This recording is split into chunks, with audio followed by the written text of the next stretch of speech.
and smiles. It's a magical bond two pals can share.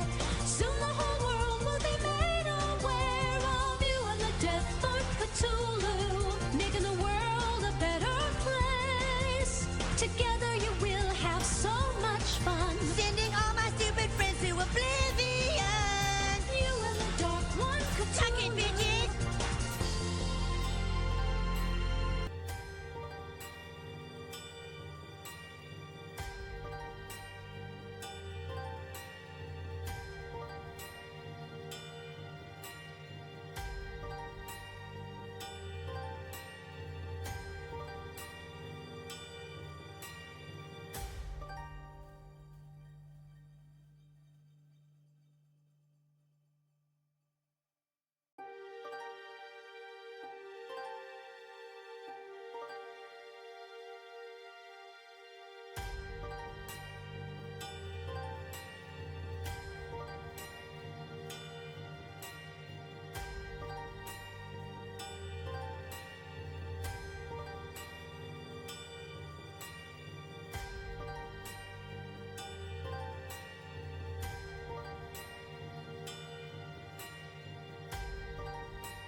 Go Cryptids!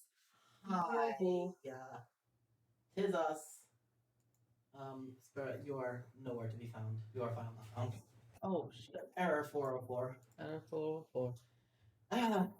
Anyway, it is a delight to see you guys this evening. Hopefully we will see you the entire evening, and it won't be a repeat of last Thursday. But you know, we'll just have to see. Hopefully. Hopefully. As you can see right next to me, we have got a sponsor for the week. It is in preparation for our sponsored Saturday.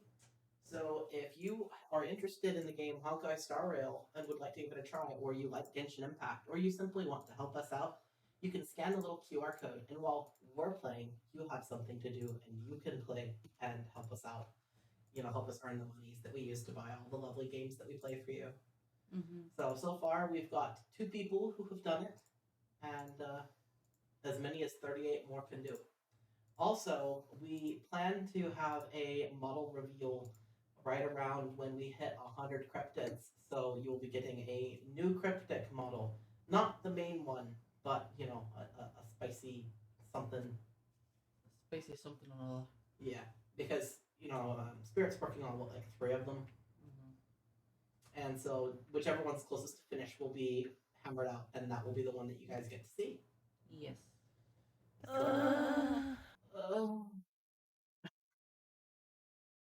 What, you have a problem? No. Would you like to talk about the content warnings and the boulders and the rat boys? We are playing Resident Evil 5 tonight. We are going to start off wherever we have been left after the breaker incident.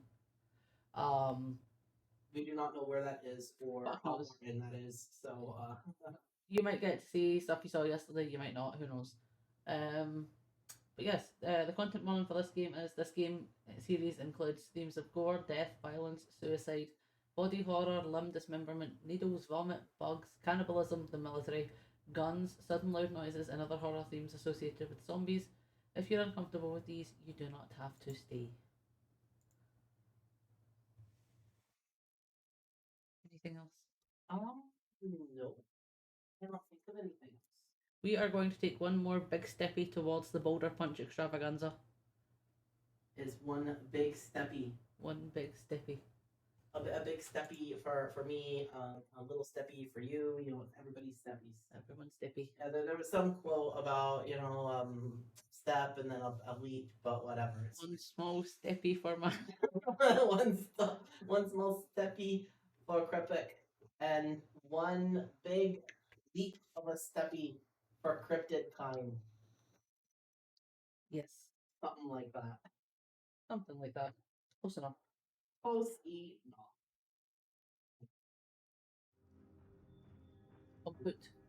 Compute, please.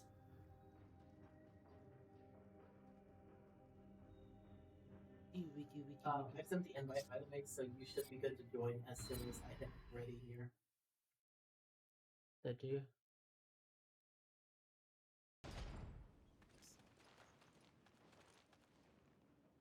Oh, I see. She ran away from me. She's like, no. No. It's fucking Steve. He's dooms away. Yeah. She's like, nope. You the friendly fires on. I do not want any of this. None of this. Has requested to join my game. Careful, join at the next checkpoint. To play immediately, please restart the game. What do you mean, but? Why can't you just drop in right now? Oh. Probably don't know these, so remove.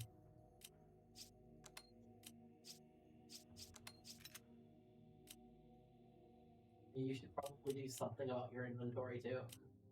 Yes, I plan on it, no worries.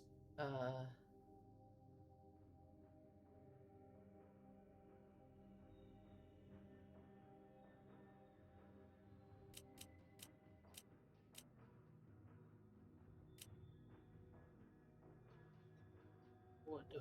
Mine is so organized. So organized. Iffy.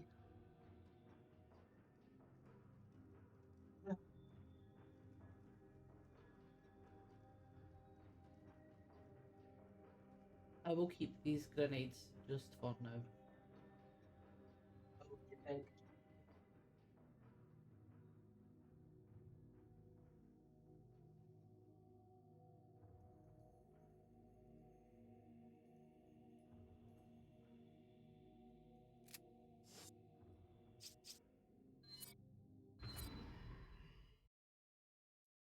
We've been patient and waiting on you, so it wouldn't be just like, oh, look at me, I'm ready, and you, no. Where did it lump us? I don't know. This looks like every other alley I've ever been in my life.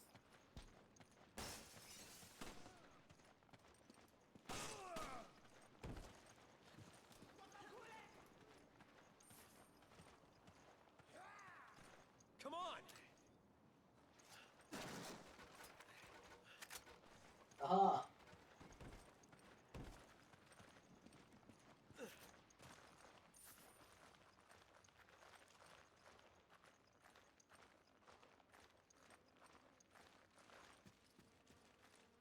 A chainsaw? What were they doing here? What were they doing? A maggot-infested animal corpse? Oh, quite a smell. Uh-oh. Chris is just gonna be the most done, tired, sarcastic-sounding motherfucker you'll have ever motherfucked. Let's see.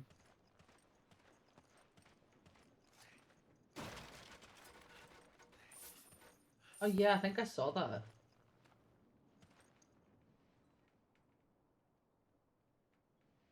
Oh What my about god. the environment?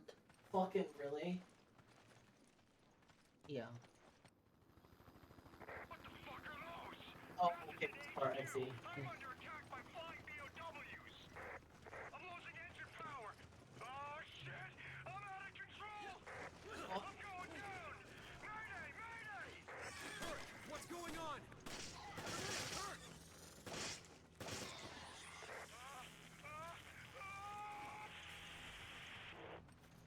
This is HQ. The helicopter's been downed. All nearby units proceed to the crash site. Repeat, all nearby units proceed to the crash site.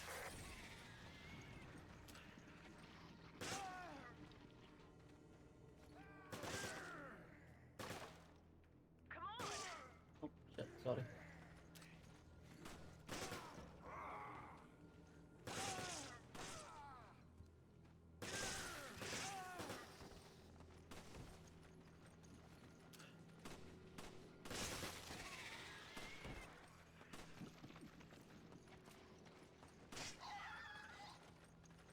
I am doing surprisingly okay.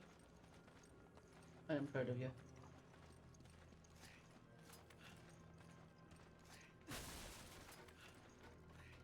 Give me my money. Ah, money. Gives you the money. What? Yoink. Yoink.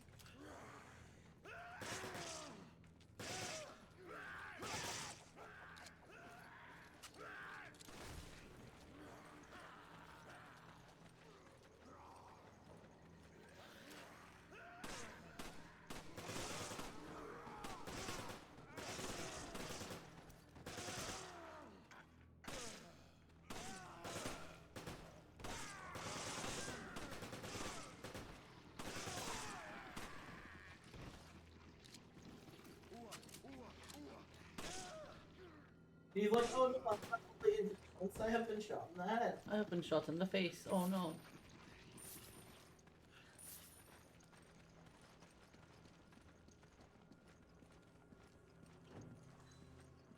Swings first. Oh, thank you.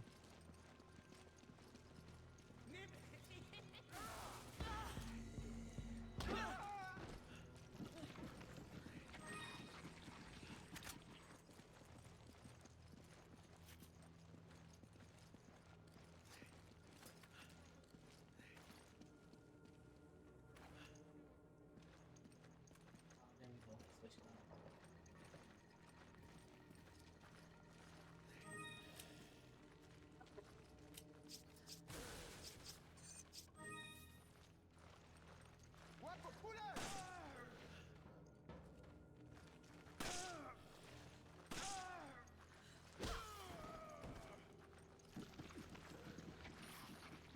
Money.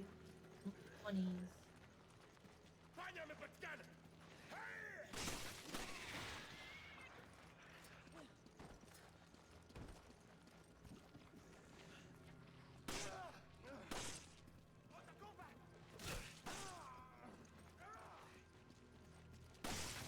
Nice shot.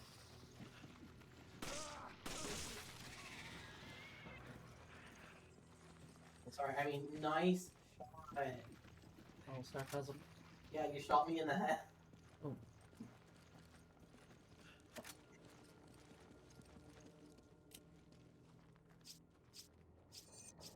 Maybe stay out of my lane of fire then. I was minding my own business, and you came up behind me and decided that it was open season. Fine, just kick me out to the other building then. Also, there's a Herbert behind you. Okay, you go over there. I'll get the Herbert. Is he at least a green Herbert? Look like it. Oh, good, because I can combine the green Herbert.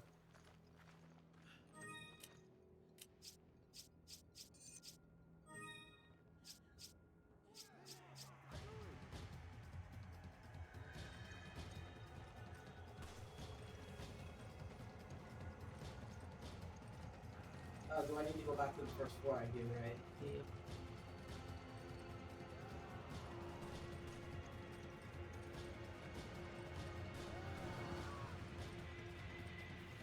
Boom.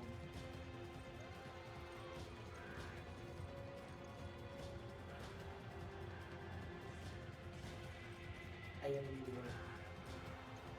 I am in a rat boy prison. You're in Rat Boy prison.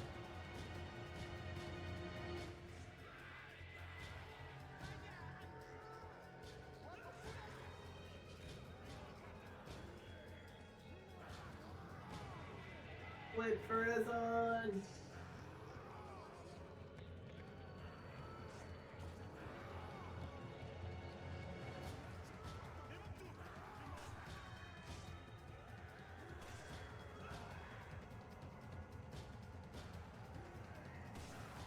Oh my god, yeah, seeing kid zombies are they're the fucking worst.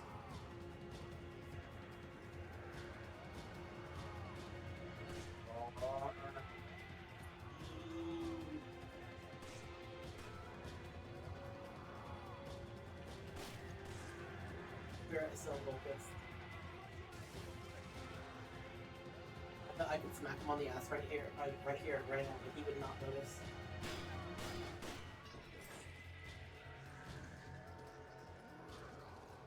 I was focused on not dying. He was very focused. Oh! You need any green hearts? I have a singular green Herbert but no more space.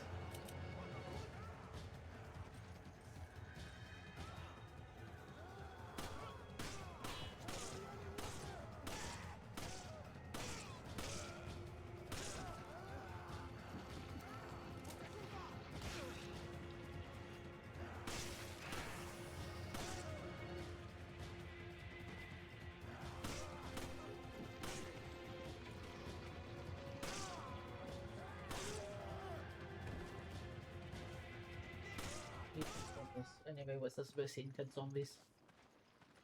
Talking about in the chat about how like what if zombies said things like XD. See.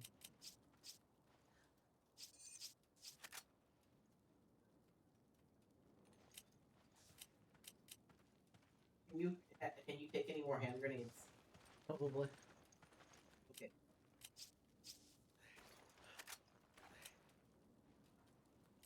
Right, and then trade me. Give me something. The Herbert that he's combined. That's a full Herbert. Oh. Oh, give it back to me then. Partial Herbert. Did you pick up the one I was telling you about earlier? Yeah, I did. I just was I've already had it something. Fine.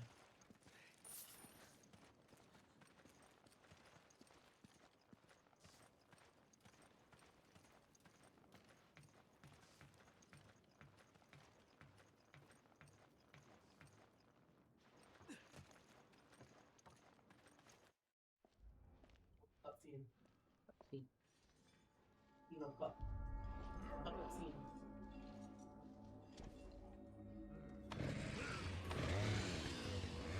Hydrate, bucket. Hydrate! Hydrate. Instructions unclear. I am hydrating.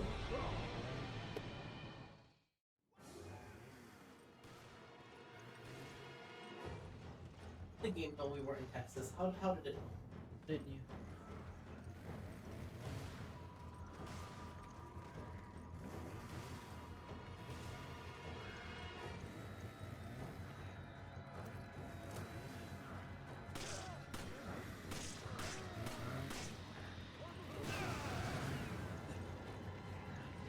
Peace.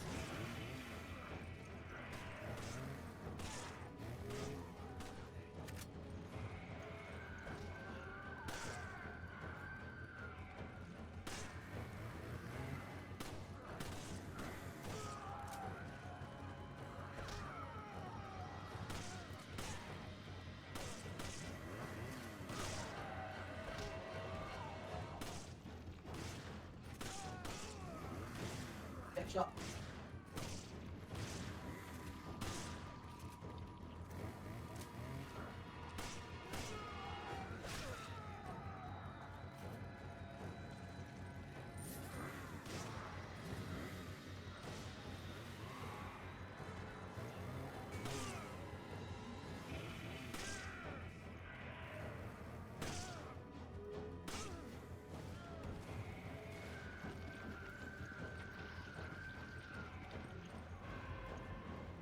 I have gotten the guard's key.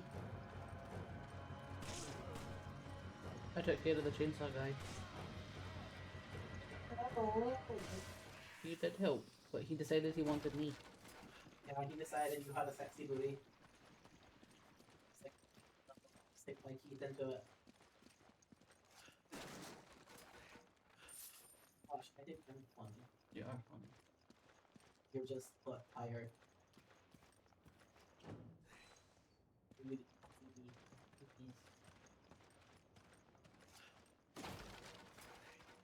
A bucket of this suspicious liquid. Coffee, chocolate milk, iced tea, water and hot tea is an interesting combination. Yeah, it really is. I don't like the camera on this. That I would eventually get used to it and I would not bitch, but like the camera in this is the thing. Interesting. What the fuck is all that shit? Gemstones. Where? I went through the gate the chainsaw man came out of. Found a bajillion gemstones. Yep, they were in a chest.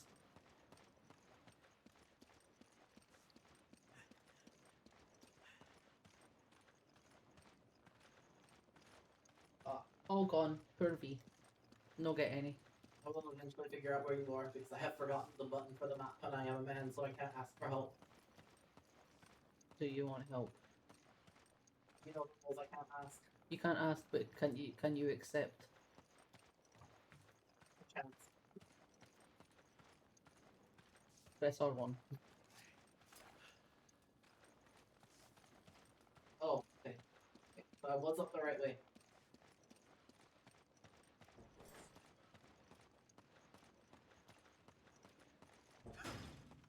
Wow, Chris, way to be fucking dramatic on it. You can fucking pick that door. Boom.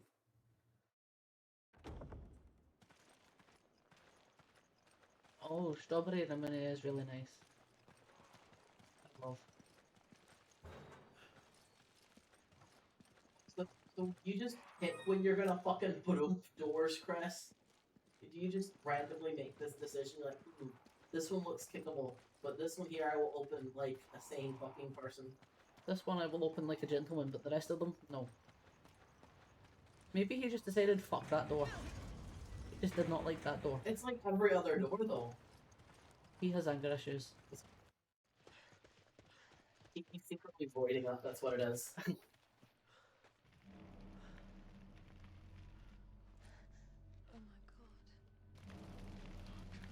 I'll move. Or-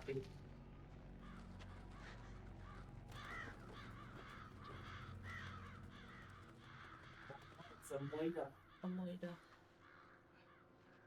Oh. We appreciate you supporting the channel, Bucket. We know that the ads are difficult. Yes, we appreciate you support channel.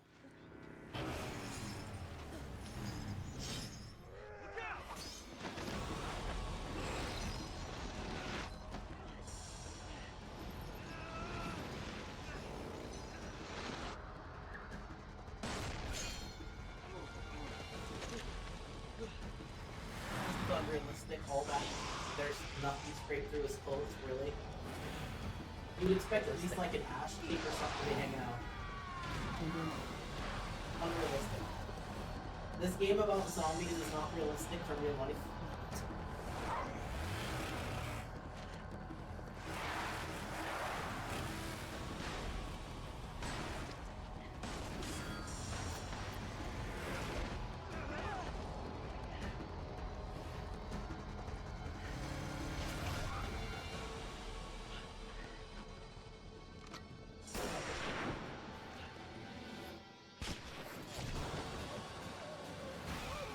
Why are you guys going down with one fucking hit, but we have to use like 1,000 bullets per person? It's such bullshit.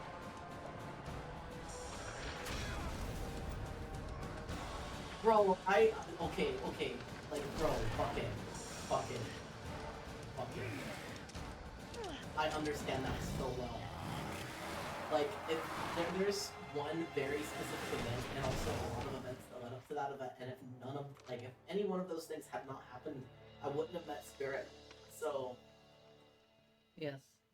like, if I'd been born into a reasonable fucking family, if I'd gotten a smartphone at a slightly different time, if I did not hang out with this one weirdo that I hung out with in middle school, if I was not homeschooled for a period of time, like, if I didn't go on to certain dodgy sites and traumatize myself and then have to go on other sites to bitch about the fact I was traumatized, any one of those things According to the data we retrieved from would not Spirit. we believe he has moved on to the mining area. There's more The fly effect is wild. I completely understand. the business here. And keep your radio handy just in case. Thanks, Josh.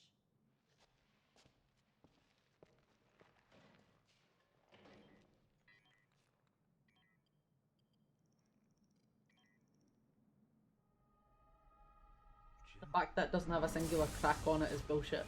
After all of that chaos, there would be a crack on that. Unless it's a Galaxy S5 active. Chris. This is not a product placement, this is not an advertisement, but the Samsung S5 Active is the single strongest fucking phone I've ever seen in my fucking life. Is it distantly related to the Nokia brick? Very much so. Because I had Claire one time took that phone and actively tried to smash the screen because he was pissed at me. Oh. And it was fine. The phone was not even a chip, not even a scratch. And this is a person who's like 6'3" and bulky. Not built or anything, but bulky. Putting his full weight into smashing this thing. And it was unscathed. Also, would you look at that? 69.6.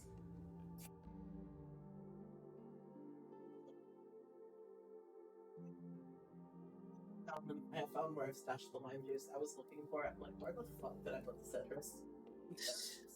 You have located it. Hold on just a sec. I must lime up the water. Two deaths. When did I die? I don't remember dying. Probably last stream. Also, bullshit. Bullshit. It's not carrying over stuff I from the know. previous.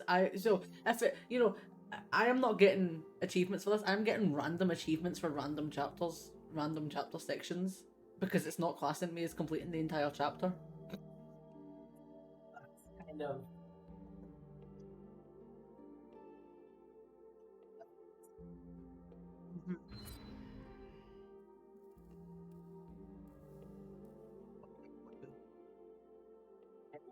What Broke does. I don't know how to hit OK. Oh, I found it.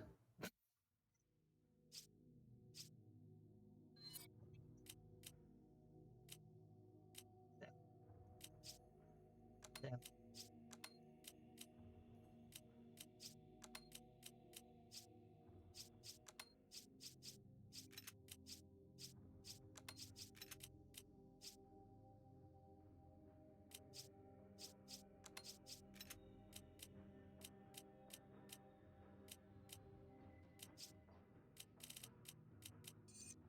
Anything to do with the treasures, or do you just sell them? You sell them and you get money.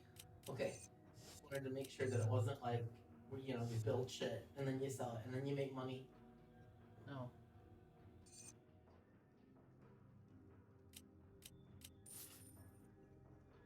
Evolved. Incredible. Why did you make purchases without consulting me? Because I can.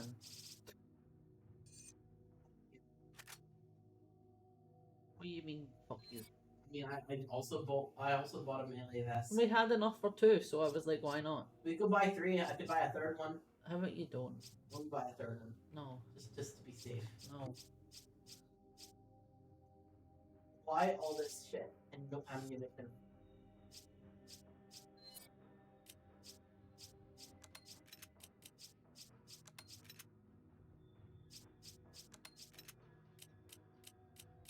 I don't know why they're all squirrels, they just are.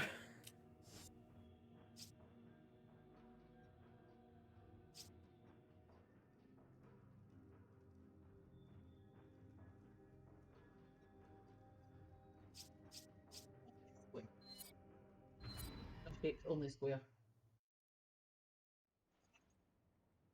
Sheva, do you know where the mines are? Past the station. Not too far from here. Follow me. Paper. Type 2 plagas. Please open paper. Please open paper. I am staring at paper. Please open. Why do I have to open? So that they can see the writing. Christ. Type 2 plagas.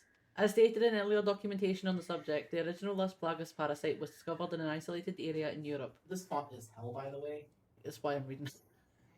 Upon maturation in a host, the parasite quickly replaces the host's will and self-awareness, rendering them highly susceptible to control by another. It was this aspect of Las Plagas that meant one so inclined could create obedient subjects who would obey directives without questions. With obvious commercial application possibilities, Las Plagas quickly came under review by interested parties. The problem with commercializing Las Plagas was the time discrepancy between the initial infection and when the hosts were rendered susceptible to control. The time between when Las Plagas is administered to the host as an egg and the time when it fully matures and attaches itself to the central nervous system was met with negative criticism. The maturation cycle of Las Plagas is relatively brief, but potential customers wished for more expedient results. With this in mind, research was undertaken to improve Las Plagas, the final result of this research becoming Type 2 Plagas. Type 2 Plagas differs from its predecessor in that it is administered in its matured state, and from that point the host can almost immediately be controlled. Type 2 is administered orally, or more specifically, it is forced into the mouth of the host. I mean, my Type 2 was definitely administered orally. I see. Is it now? Is it lost on you? A little bit. I've got Type 2 diabetes, which you get from consuming too many of the carbs. Oh, so my Type 2 yeah. was definitely orally administered. Cubes. Yes, only cubes. You gotta do the mental gymnastics to understand anything that I say, because, like, I sit there and I have the autism brain on it, and I'm like, cool. Cool. And then the ADHD brain joins in and goes, huh? Goes down this, like, really weird path, and then I eventually get to what I make the joke about, and, you know, the original starting point was, like, way over there. Yeah. You haven't shared how much you love bismuth. But I understand.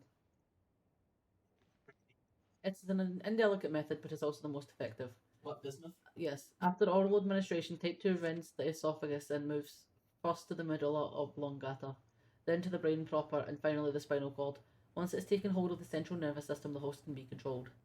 Under a laboratory setting, we recorded complete control of a host within 10 seconds of administration of Type 2. Aside from the reduced infection time, the Type 2 Plagas appeared to share all of the characteristics of the original Las Plagas, which made it more than suitable for commercialization. Boo. Boo. All that Was it remains too now. close to capitalism? Boo. All that remains now is to accumulate field data from the Kijiju Autonomous Zone. Listed below are 3 key experiments for evaluation of Type 2. Jesus Christ. 1. Infection. Administer Type 2 samples to 10 previously infected individuals and observe the rate at which they spread the infection. These 10 test subjects must be given enough Type 2 samples to create measurable results. 2. Control. Observe to what extent the barbaric behaviour induced by the Plagas can be controlled. This will be ascertained by witnessing the results of directive to engage the BSAA operatives Do within not the area. tempt me. I will turn the entire apartment into business. Do not tempt me.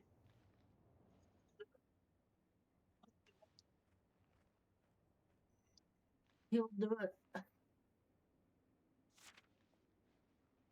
3. Fighting. Accumulate data on Type 2 in combat. Type 2 hosts will battle BSAA operatives deployed in the area. I didn't think this would on the point too. This experiment will be the last stage for evaluating the effectiveness of Type 2 Plagas. Jesus Christ. You know,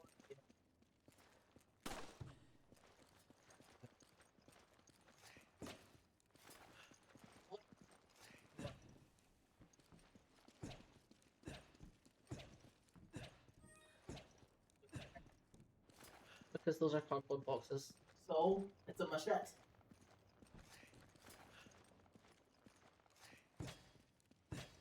The machete is not macheting.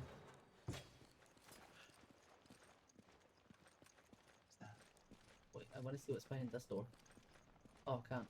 That's probably the door we came in then.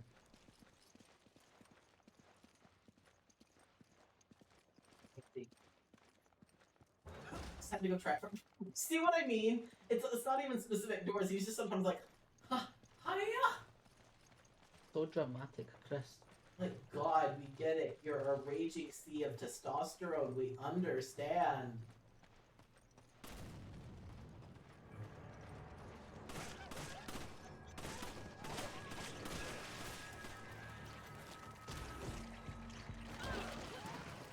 The devil Morgan puppies. Not the demo dog. Something behind me. Yes, there was one behind you. I need the fucking train.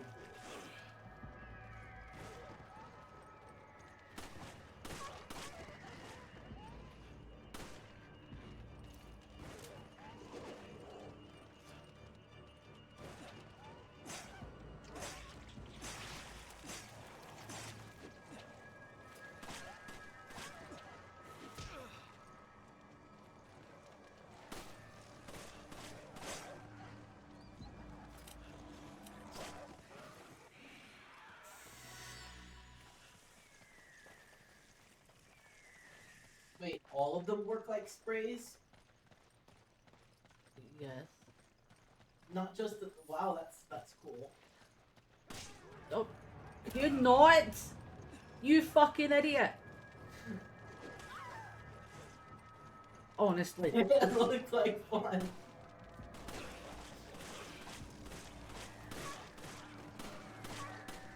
Honestly. Much appreciated.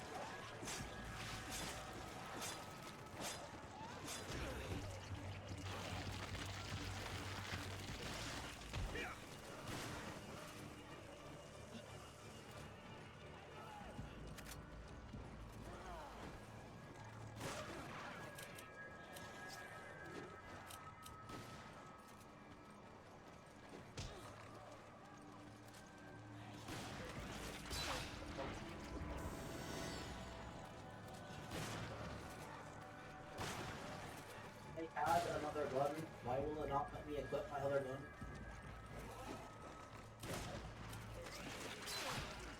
The game keeps saying no machine gun for me, and I'm upset.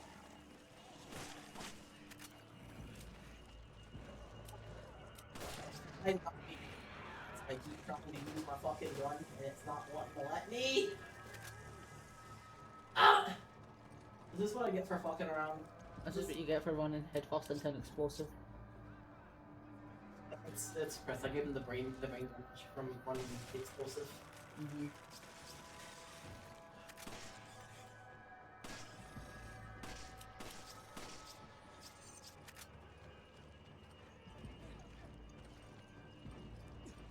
What bullets? Like, You mixed them with what I had, but fine, just have them.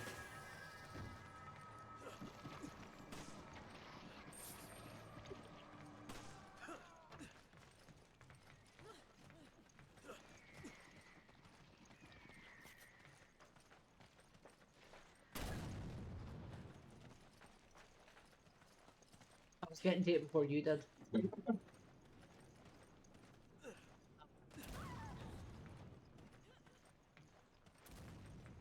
oh, was it your turn? It's my turn.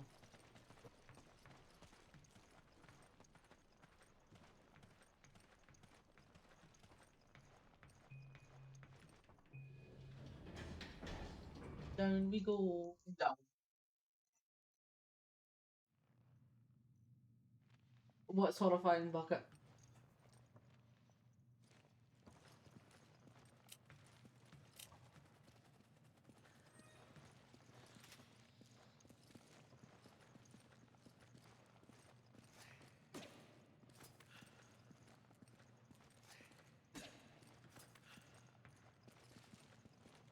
You just look so disappointed in me.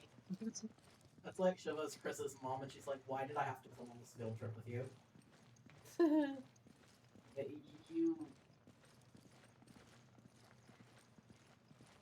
you disappoint me. You disappoint me.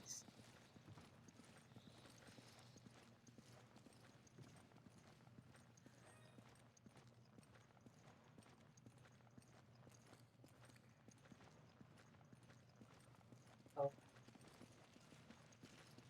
There was a Herbert. I just knew the other way was the right way, so I was like, this way. Help me! You insist?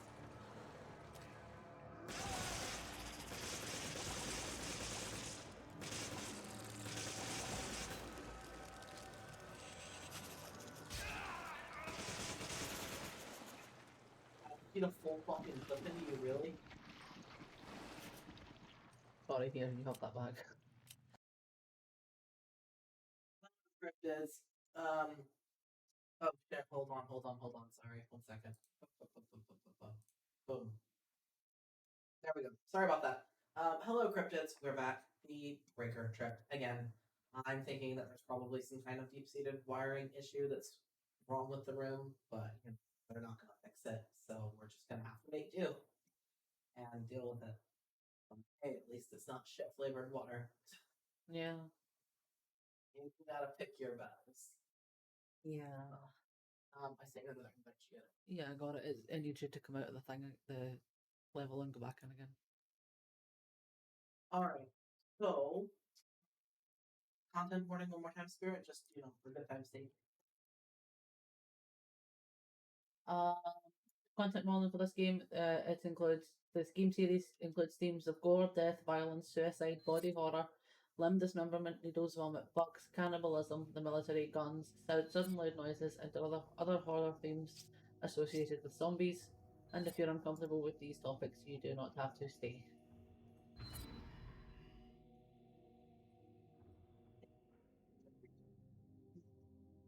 But we're gonna be sure. I see my shit. And if you're still here, I think you are. The chat's a little bit behind. Could you just make sure you say something in the chat regarding the fact that we are back, things are fine, just a breaker issue. Because I know that people got stuck with an ad at a very unfortunate time. Take Herbert. Cool. I had room for I made room. You made room for Herbert. Because see, I knew that there was going to be a Herbert, so Yes.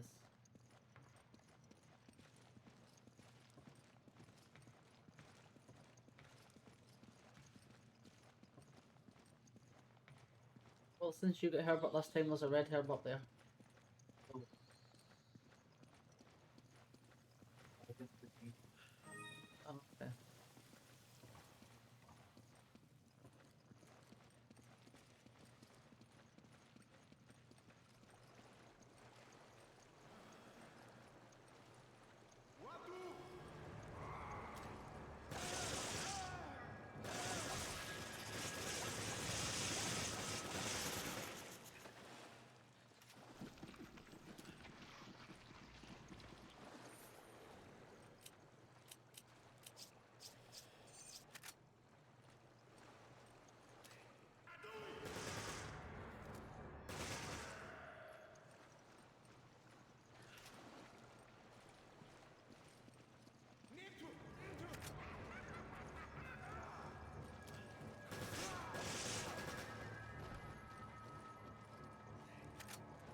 area I found. Where do you go? Finding so many things. So much stuff.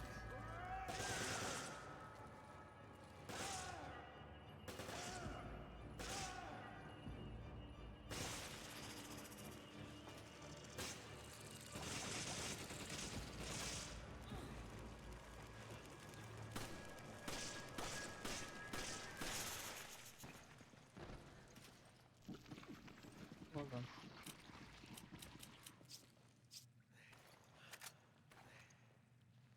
Thank you. So, heads up. Oh, never mind, I did pick up some bullets. I'm good, I'm good. I was gonna say I'm down to 5, but no, I picked up 30 machine gun bullets. It just wasn't letting me reload. It's been difficult. Is there a dedicated reload button, or do I just have to wait on bullets, by the way? I don't know because I've been waiting until I'm out of bullets before I do anything.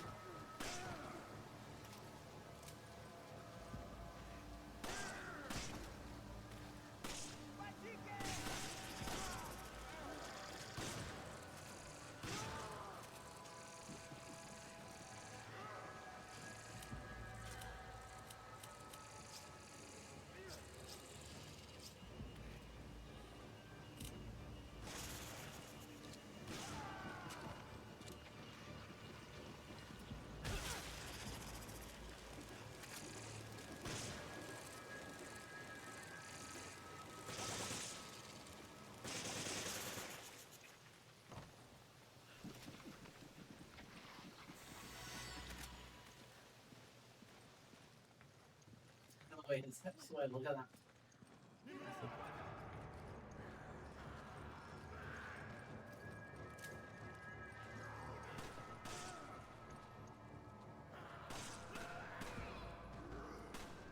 So how are you setting this down? Just pressing the button to get my gun out. Oh, okay, okay.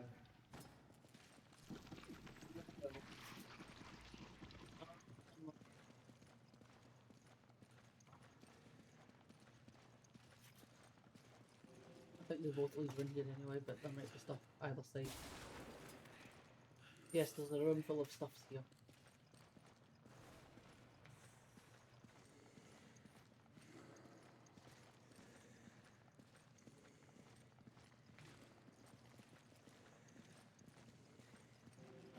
So we can just go up this way now. Well, there's some guys up here. Not very happy guys. Angry guys.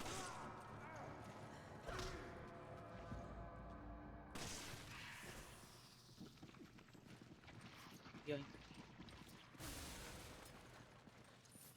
Money. Money, money, money. Hey.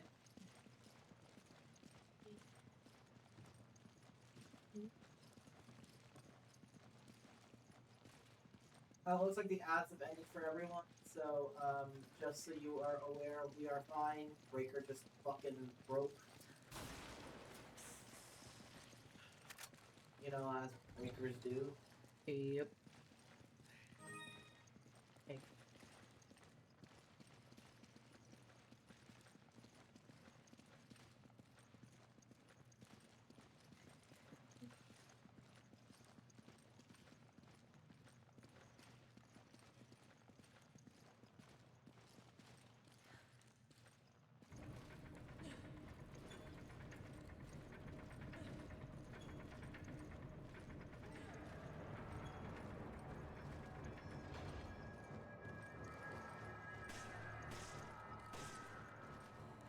We're getting some very promising noises up ahead.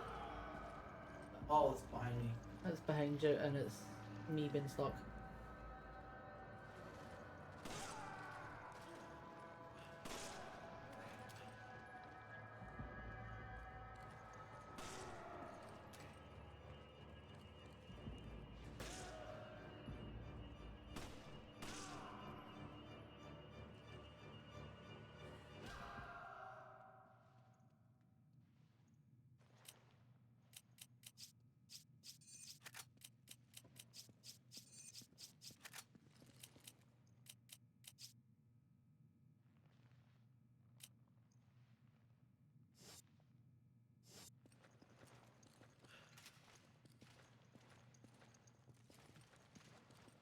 there another thing over here? There must be one up ahead.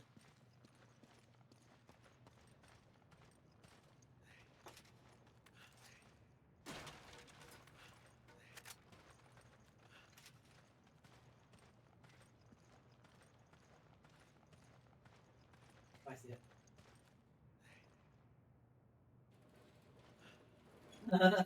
The fact it makes you turn the fucking joystick. Yeah.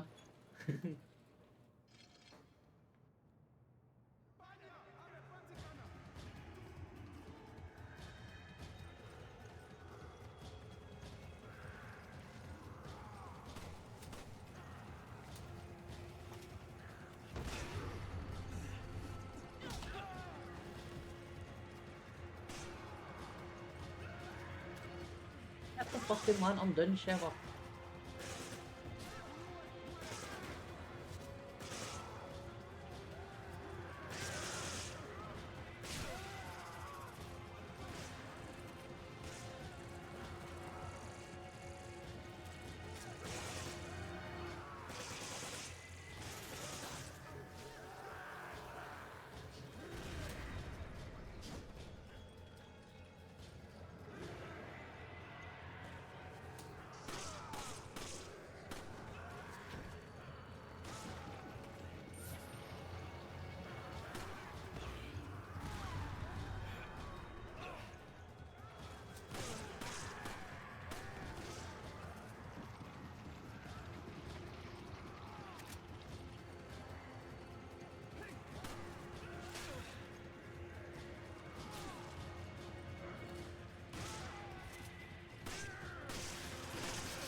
What did you take the shotgun shells for?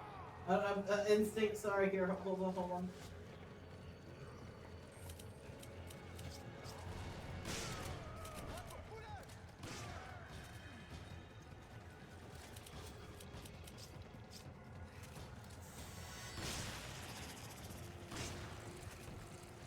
Yeah.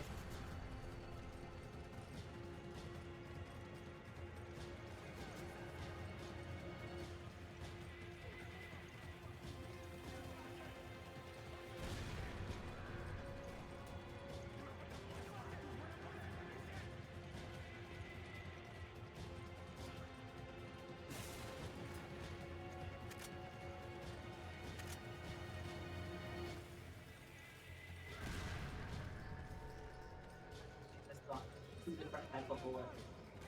Incredible.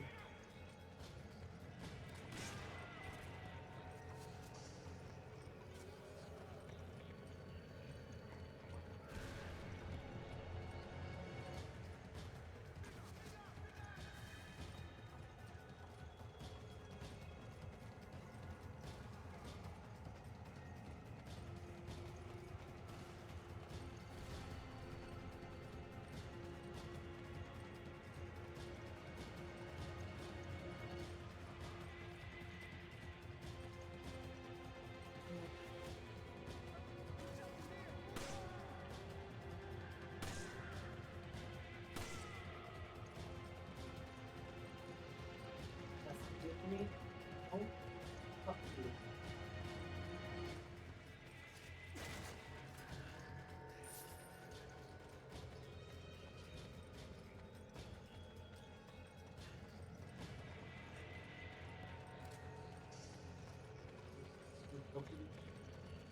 Oh shit. Shit.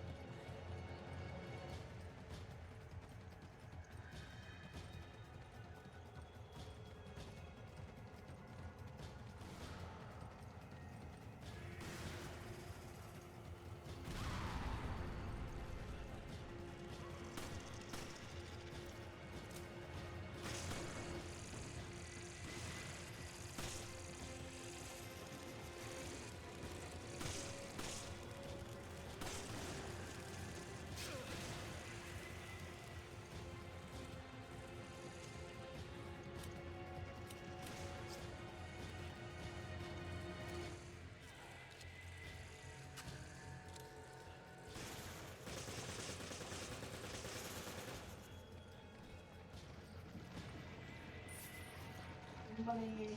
Money.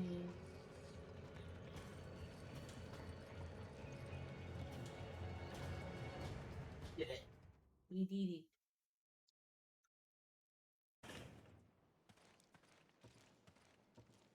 What? There's more.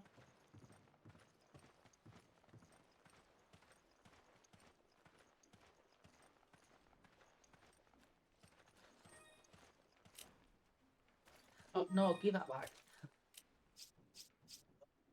Oh, what? Do you want it?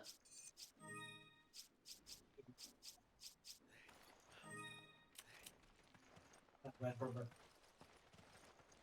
Oh, you have Red Herbert. Red Herbert is more important. That is true. Red Herbert does more heals. More heals and more heals. Yes.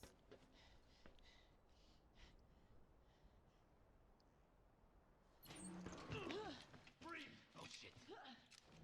So you must be Irving. Wow, perceptive, aren't ya? You think this is a joke? You're just like all the other pieces of scum terrorists. Oh, I'm not like them. I'm a businessman with standards. Drop the weapon. Or It looked like a meth dealer. how about you drop yours?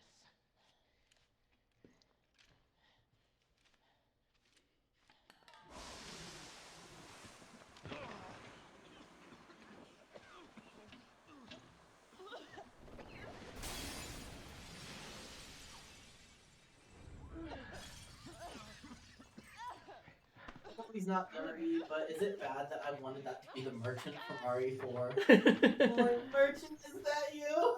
Merchant has come to save us. Like, honestly, I'd be satisfied if just merchant come, you know? That's all I need. Oh, Merchant just need to come. fair, fair. Oh, V. Amber Alert jump scare. Looks like Irving has a partner. There must be something here he didn't want us to see. Blue alerts, it's like, I did not subscribe to this. I have actively turned these off. Why is it still fucking going off? The oiled field. That's in the marshlands.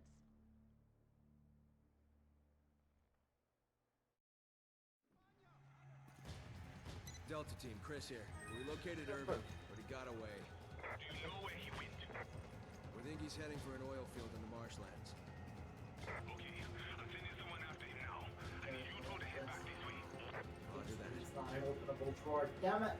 Damn it.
Possible mutation on the body, low probability but ever spelling possible. So at this point, you can spread lights, address the problem immediately.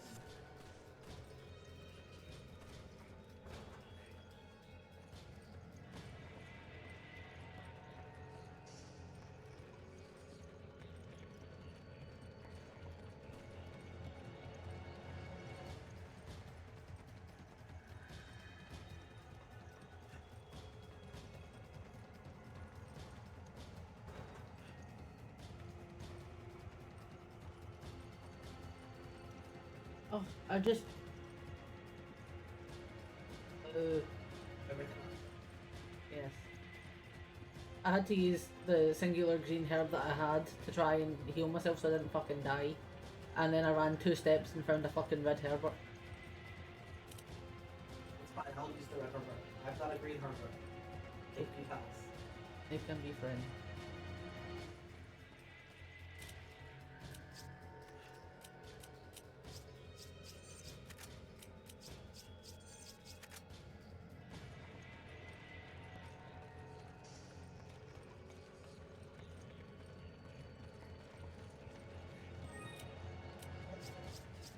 What?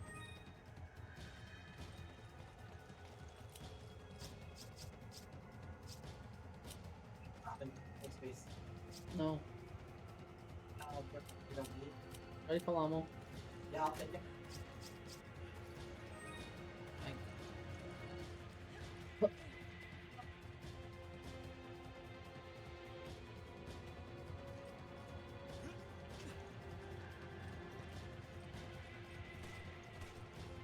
If I just picked up a rifle, Oh.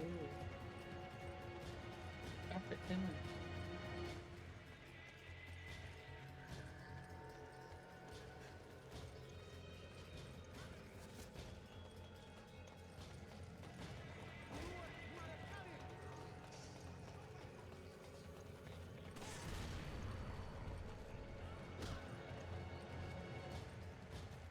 diamond thing, a wall here, what, how do I get it? A diamond thing in the wall. Whereabouts are you? Are you still down? It's right at the top of the thing. Of the ladder? It's like right where, Just a second, there's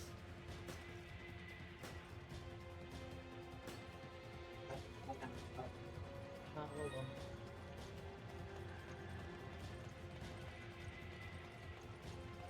thing. You are coming. I have green herbert for you.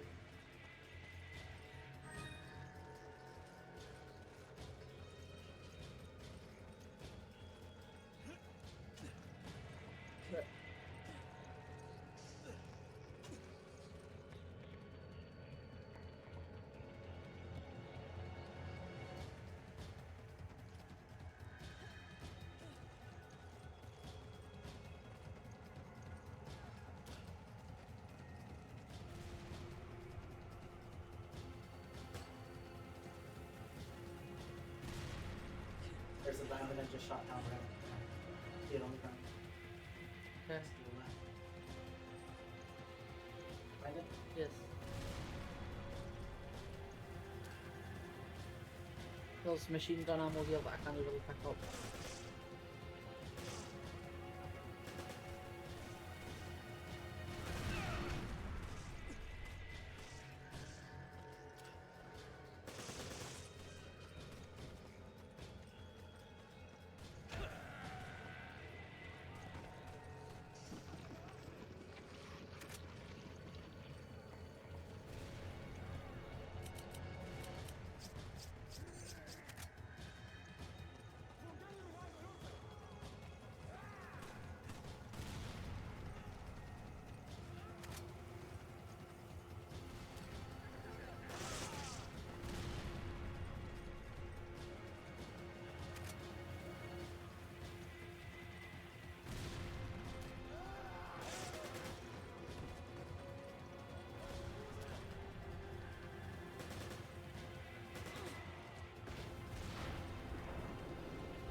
Yeah. We're really far away from where I was, so I didn't think I was going to make it.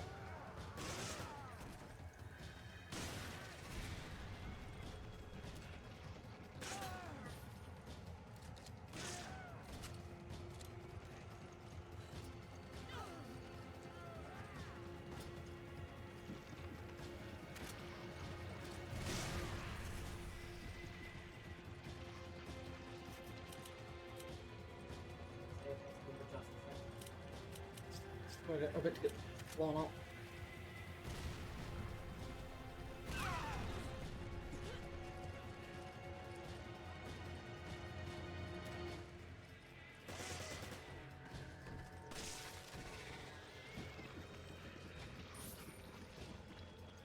hope you got the shotgun ammo and it comes to you.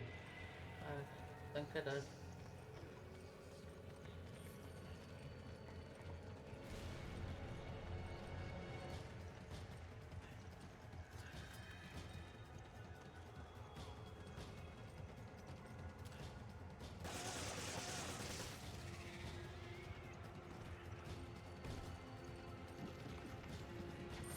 You saw where I jumped in those machine gun ammo did. I didn't.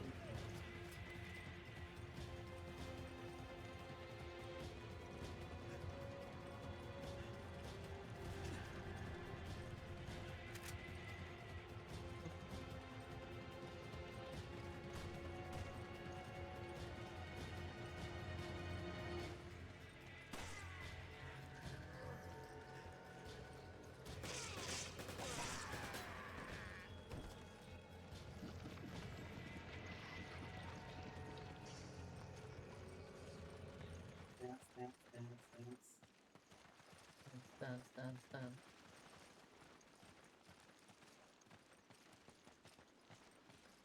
There, wait, hold on a second.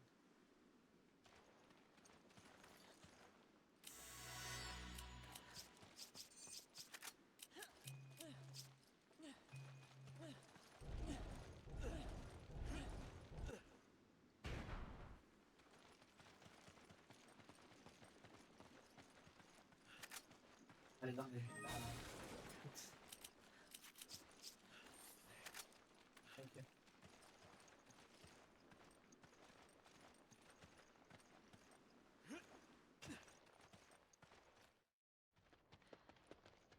I wanted to loot the barrels. Oh, barrels!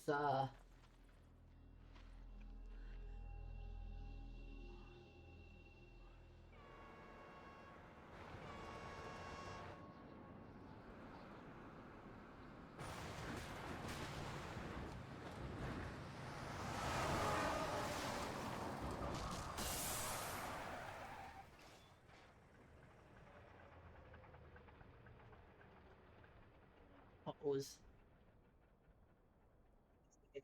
Uh-ohs, skittios.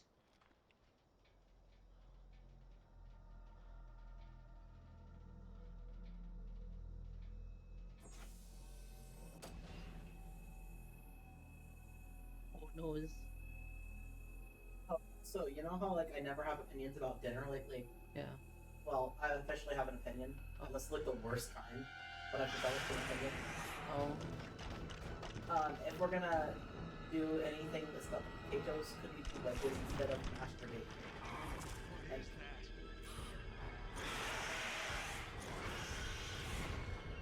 add all the mashed potato I want to it.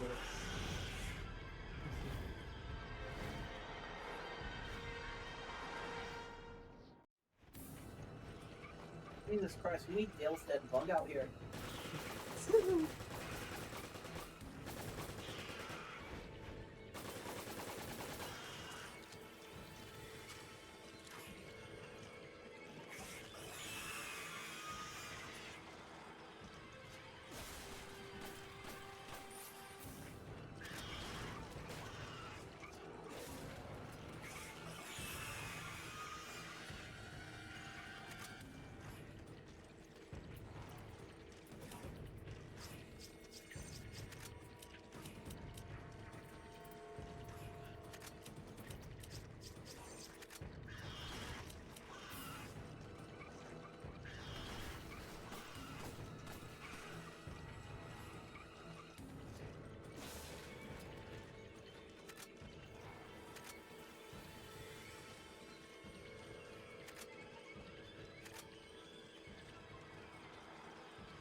Got some bombs. Some bombs.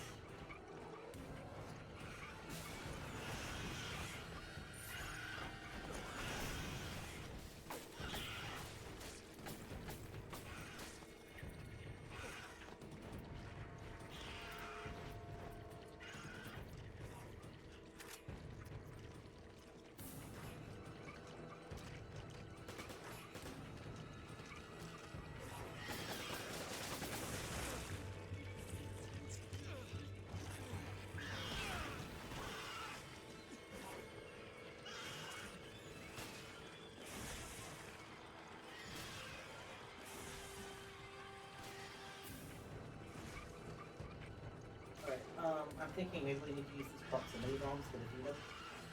Probably. But you're better with explosives than me. You have the ability to defeat him.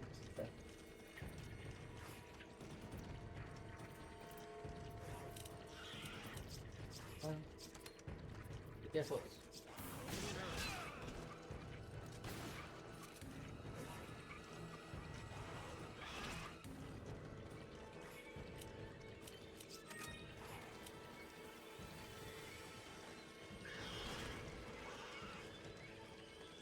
There you go, enjoy your bombs.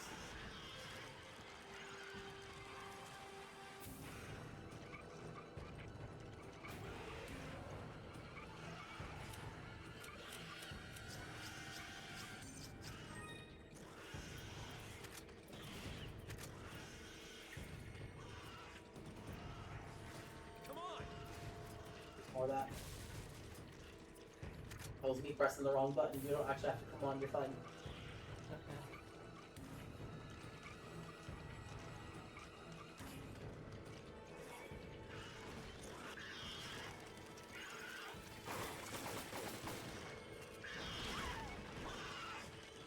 The bomb no go off, that's bullshit. There's room to run around him, why couldn't I run around him? That's also bullshit.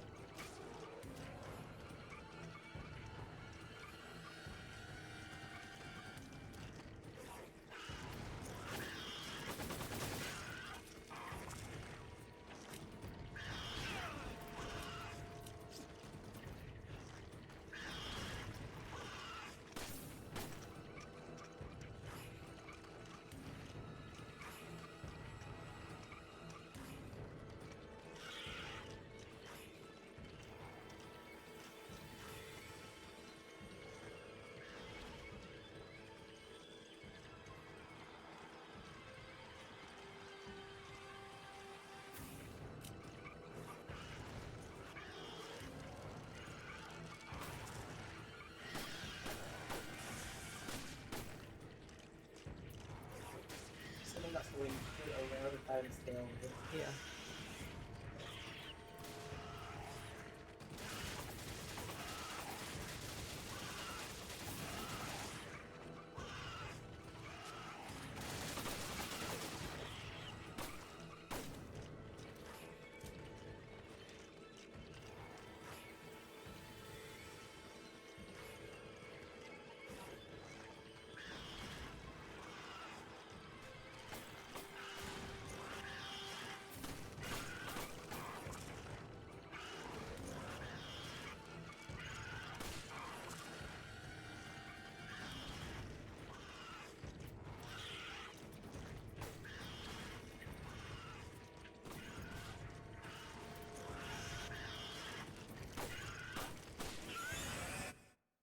Hey! Look at us go. I'm sad, I like them.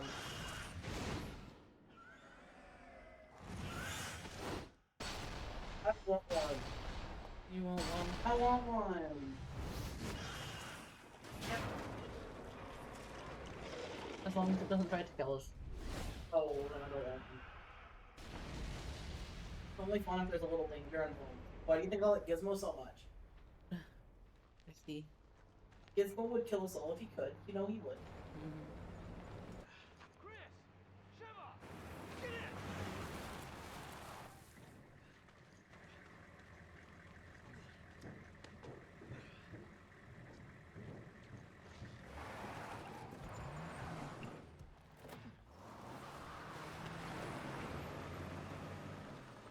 New.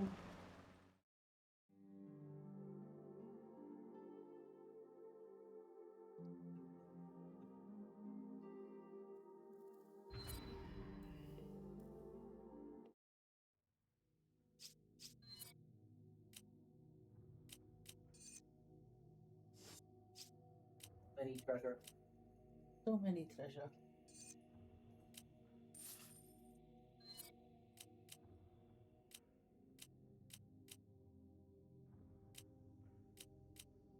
Oh look, not all the diamond things are squares. Not all. It was Bucket that was complaining about them being squares. Was It was. shit. Sorry, Bucket. It's not all squares. I promise.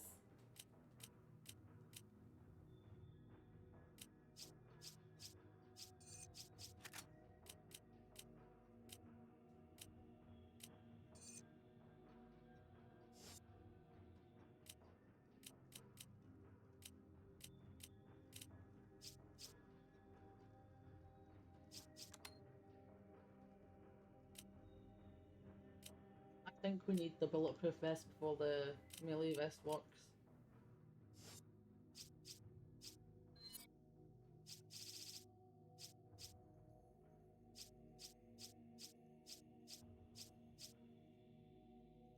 It's not all squares. Woo!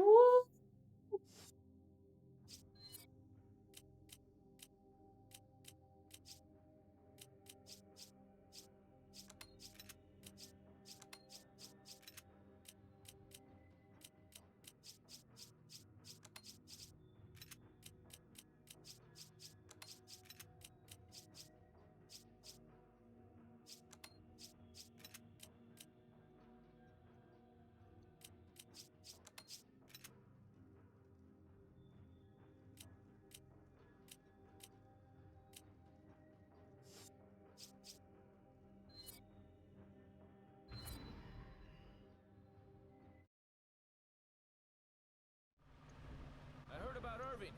Tough break. Yes, but there will be other opportunities. Shove it to headquarters. This is headquarters. What's your situation? There's a high probability that Irving is on his way to an oil field in the marshlands. We're rejoining Delta Team and heading there now. Understood. We got company. They don't let up, do they? Do what you gotta do to stop them. But don't get too trigger happy or the guns will overheat. If that happens, we'll be an easy target until they cool down. Got some sharp curves up ahead. Hold on tight. This is Captain Stone, Delta Team. I just received word from HQ. Based on the data you uploaded I'm to on the top. hard drive, most of the townspeople have been infected by parasites known as Las Plagas. The data refers to the infected as Magini. What does all this have to do with Ouroboros? You got me. They didn't say. Looks like the only way we're getting answers is from Irving.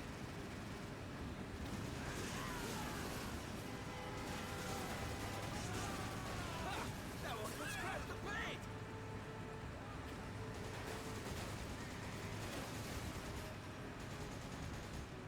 It's gonna get bumpy! Hang on!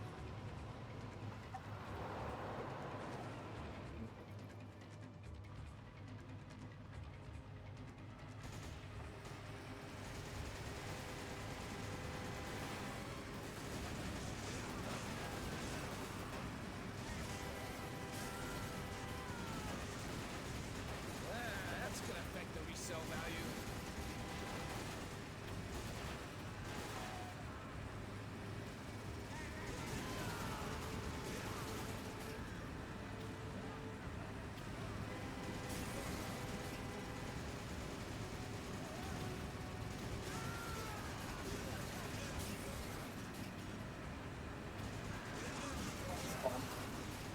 Say that again. It's a little Sharp spawn. curves up ahead! Yeah. Hold on tight!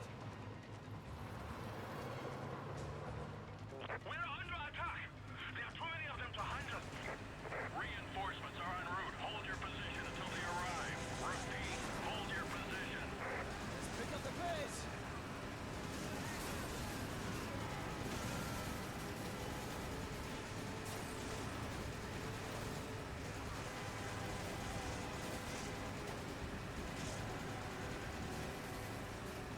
Oh, so many.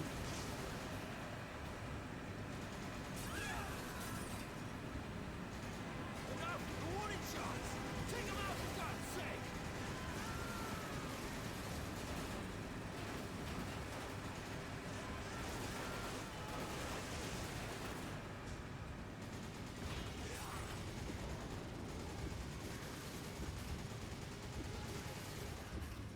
What the? There's no getting past that truck unless you two do something about it!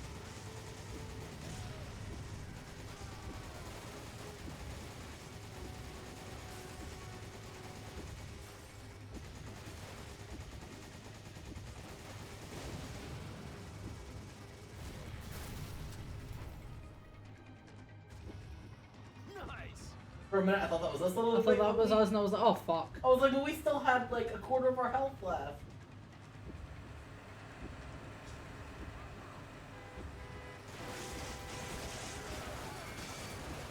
He's trying to ram us into the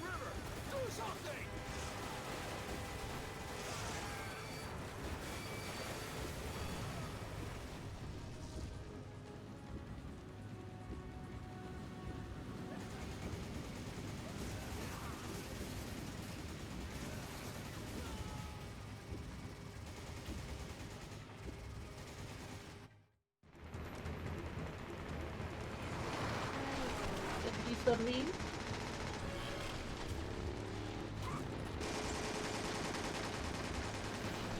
Girl, if I don't have to ask that question, I would assume.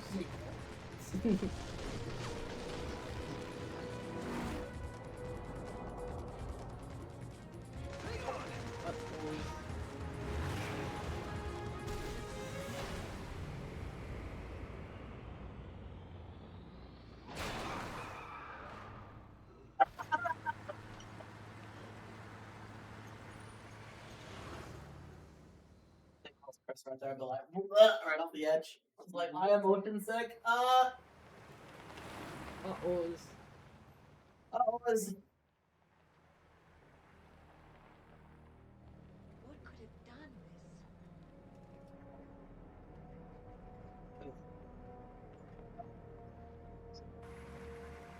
Behavior.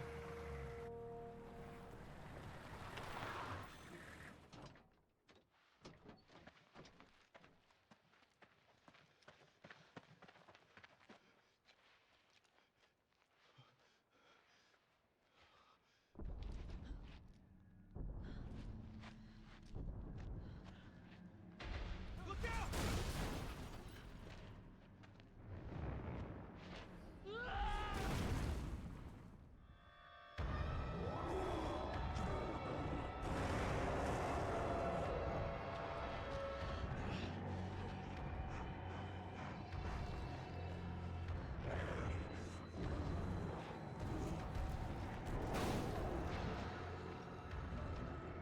the way they've got these fights in the game structured, you can really tell it's a better game.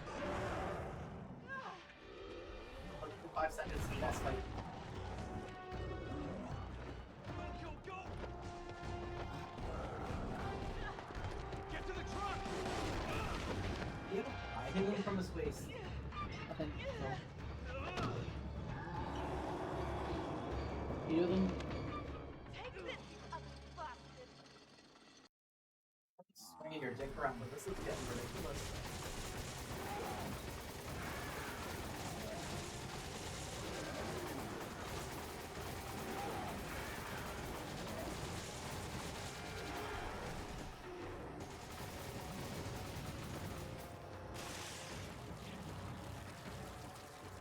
Son.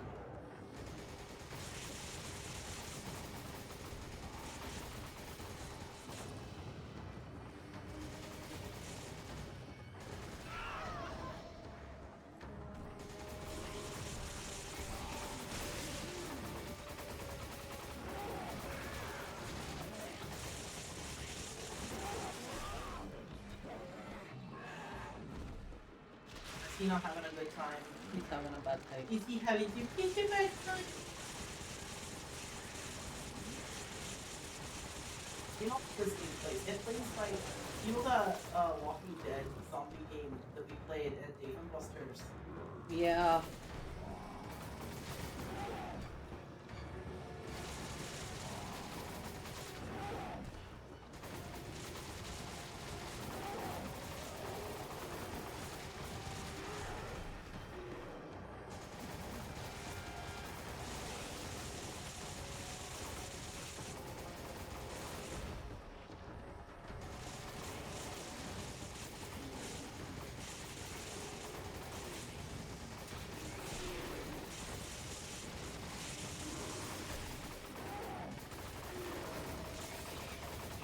Those like blue and red 3D zombies. Yeah. Actually, do those even work for you? Yes.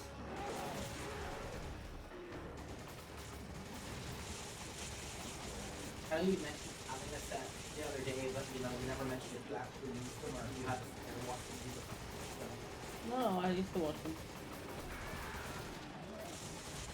They worked in. funnily enough, with my depth perception issues, hit or miss stuff on a set of 3D that's work for me. Yeah. It just depends on how they're made.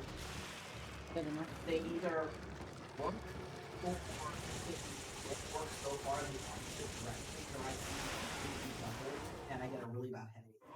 Oh.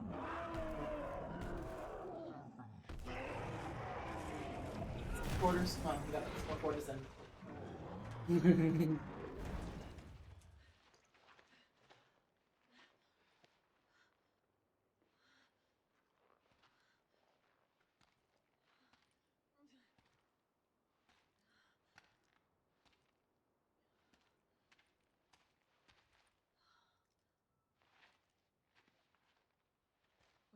Josh.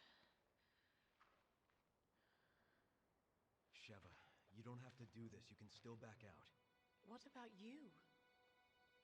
I've got a personal stake in this. A personal stake? Chris, look around. We should both get the hell out of here. I'm not here just for the mission. Steak What are sounds you really talking delicious, about? actually.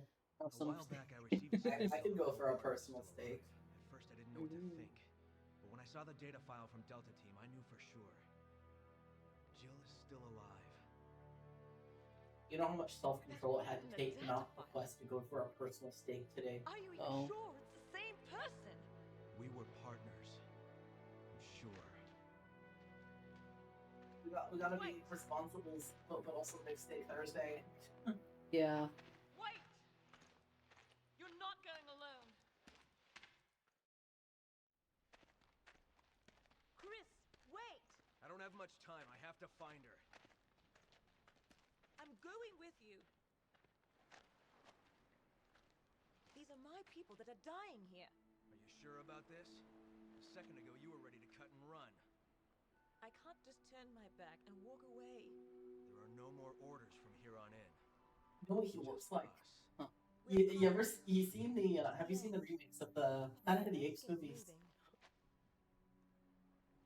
He looks like someone pulled like one of those silicone skin masks over Caesar's face. Like there's something about his face that's bugging me because I've seen it somewhere before, but it wasn't fleshy like that. Yeah. But his face is straight up like Caesar's face with one of those really crappy Halloween masks. Yeah, we did good. Yeah, we did great. Bye. But does that take us? Wait, I don't know. Does this take us to chapter 3? what were we supposed to be doing today? We finished chapter 1 last time, apparently.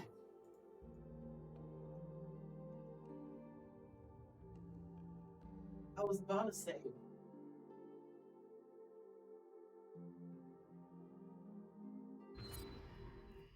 Yeah, that takes us into chapter 3.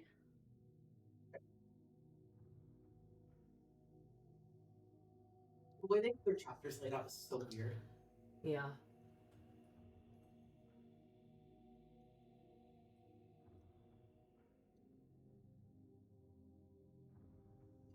Stop it here, or does that mean that we're just gonna keep going until we don't feel like going anymore? It's up to you. Well, I know I need a piss break. Do we want to let the chat decide? Sure.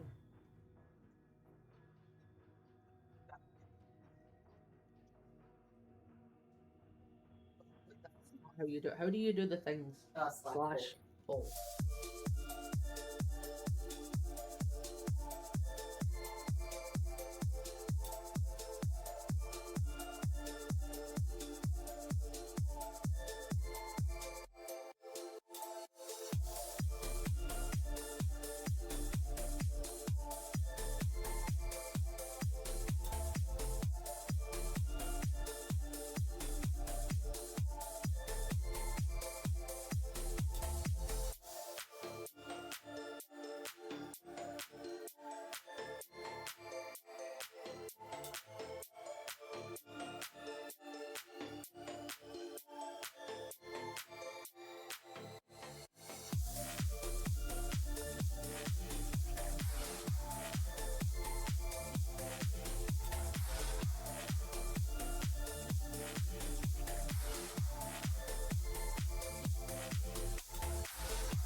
return, We return. as everyone wished. We proceed for Steve. I mean, yeah, there was the one vote, so yeah, we do proceed. We proceed for Steve.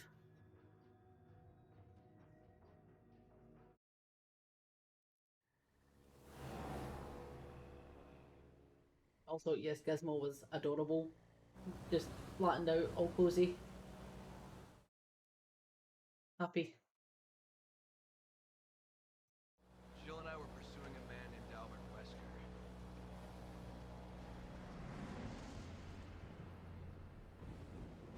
Wesker. He was a top official with Umbrella, and the leader of our STARS unit. I met him again after the Raccoon City incident on Rockford Island. Since then, we've been trying to track him down. Then a few years ago, we got a tip from a reliable source. The whereabouts of Umbrella's founder, Oswell E. Spencer. So we paid him a visit, hoping he'd lead us to Wesker.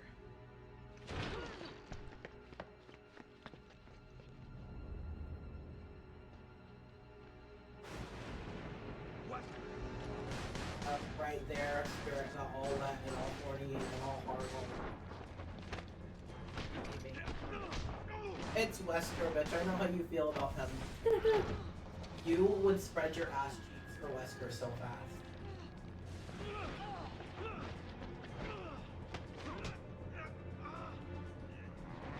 I see the way that you hardly cry when he's chasing you in Dead by Daylight. I know. Can't help myself.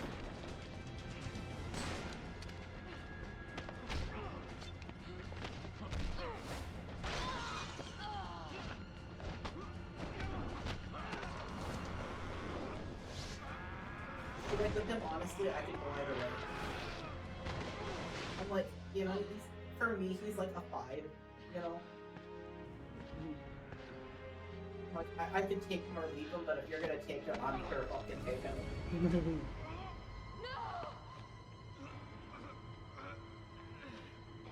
Let's finish this.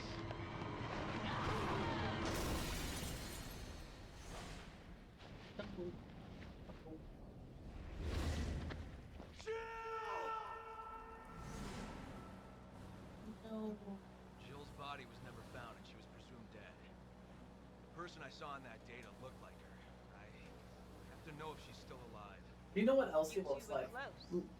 He looks like he'd be right at home in either a Crash Bandicoot or a What about Donkey you? Kong game. Why'd you join the SAA?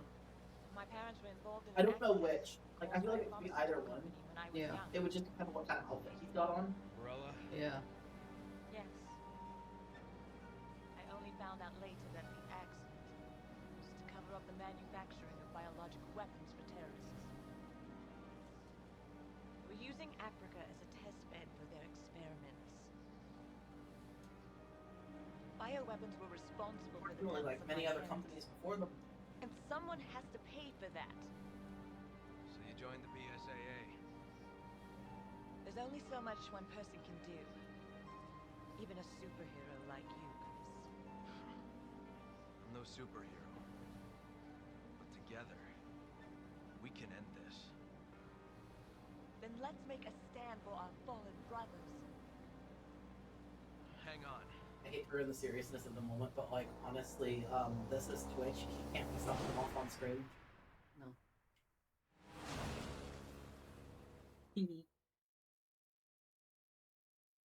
It goes against the terms and conditions you know, for to be doing that. Mm-hmm.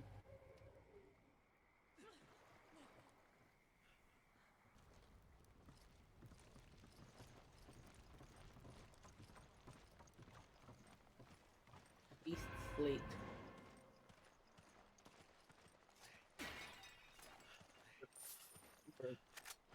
Look at me, I'm like,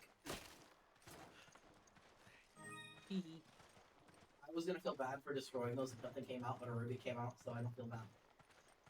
hee. Corpse of a BSAA agent. Such a tragedy. PDA has an unsent message. Oh. Official report. The evidence gathered thus far. Oh, actually, wait, hold on, sorry.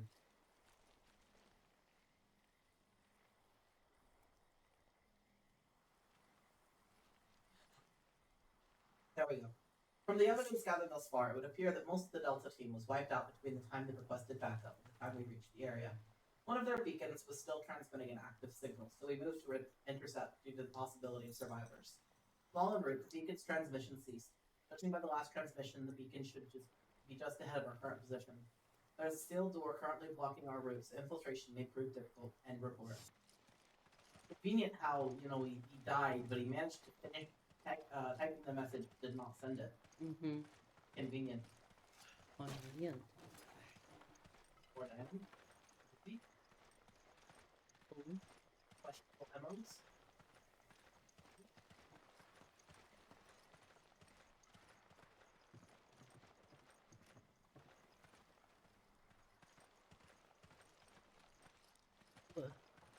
What do you think?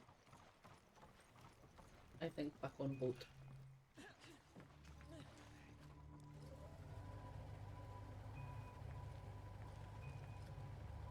Are you trying to switch spots with me? No. I thought it meant like dock spots. I'm sorry. I didn't realize it was gonna actually. Yeah, you actually have to.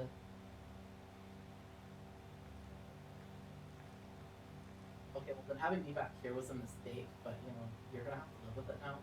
Okay. Okay, there is the blinking thing. You should probably look forward to the blinking thing. Probably.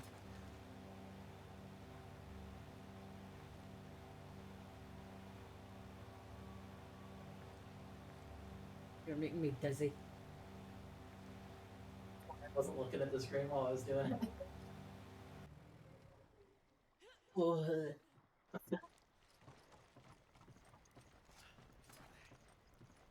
Wait, pick up.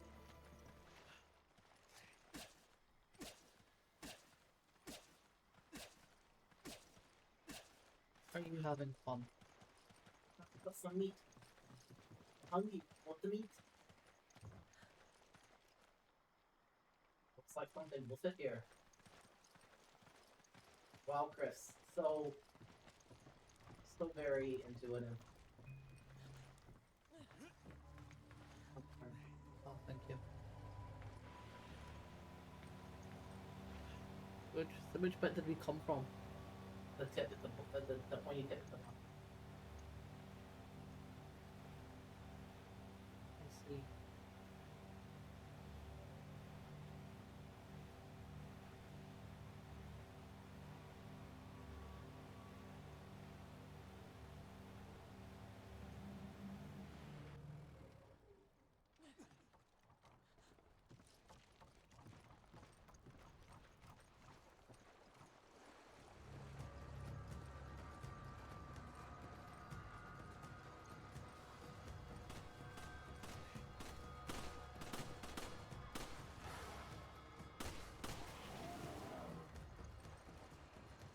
No ominous music.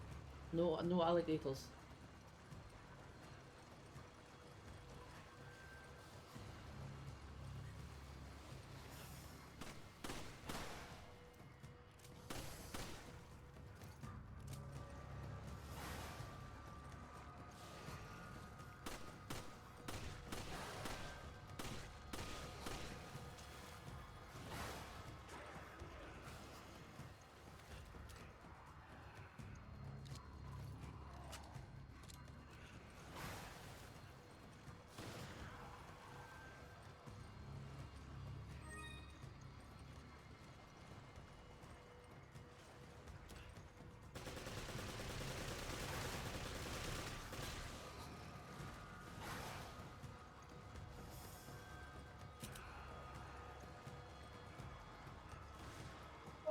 Guess who's wasted all his bullets?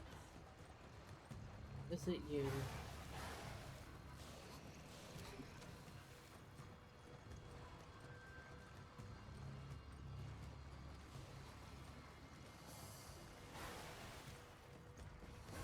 Not go sleep. A little bit of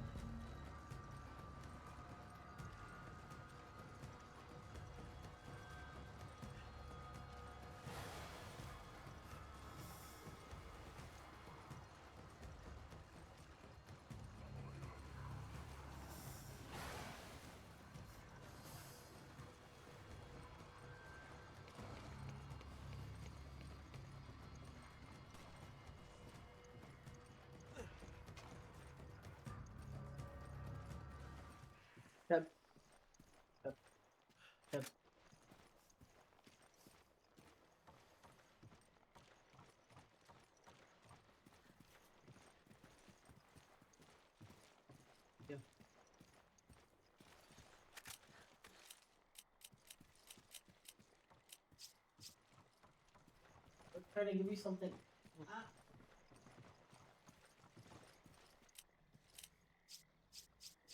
What you try to give? Explodey, thank you.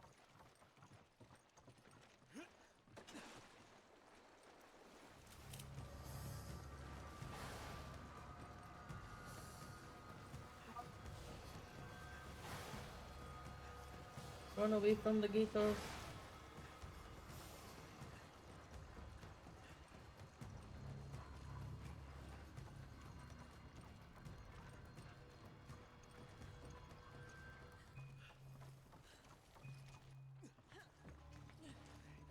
Is it just gonna alternate us every time? Must do.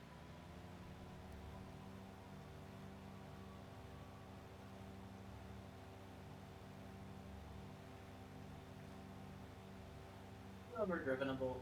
No, It's fun. I see. It looks like it would be fun. It is. It's fun.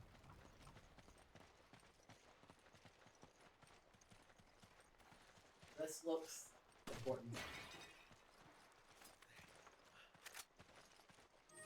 I have forgotten. But you just chipped me.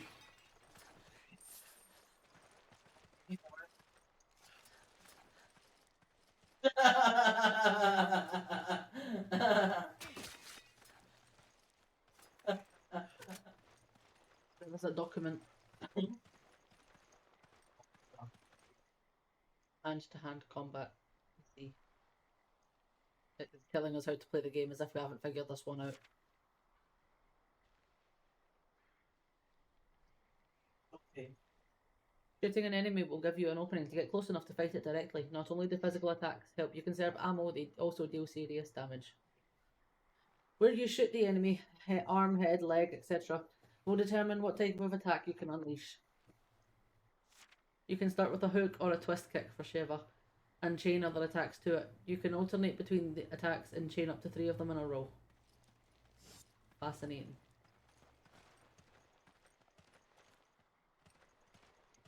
Where?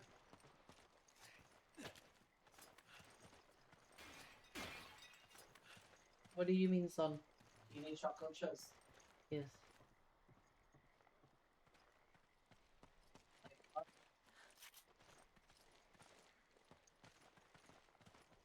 Are you okay, son? What?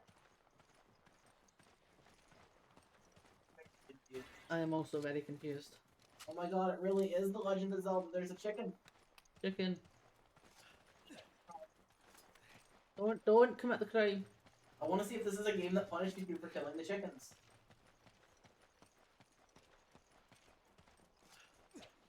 Oh, Twitch glitched out, I see.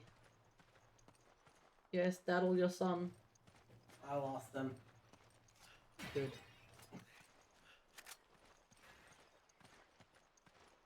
Found machine gun ammo.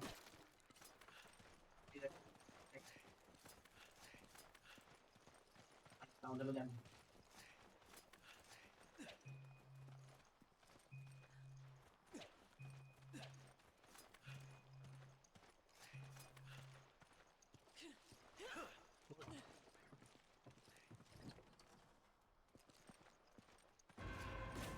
I'm in sleep.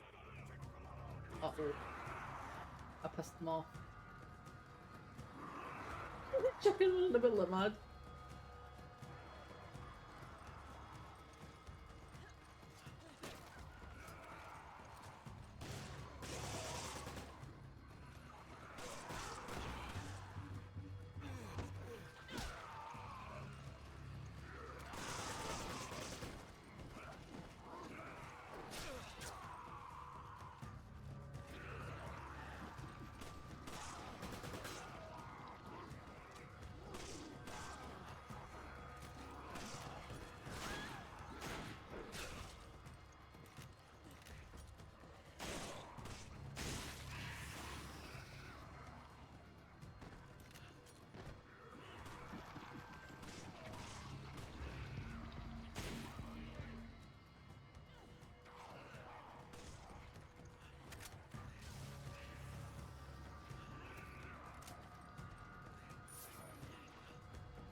Can you stop trying to shoot the chicken?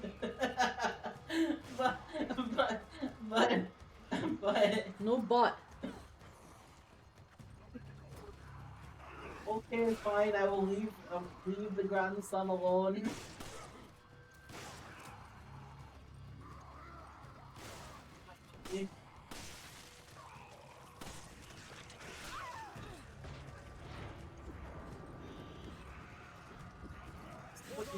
I stopped trying to shoot the chicken. I should have just kept going.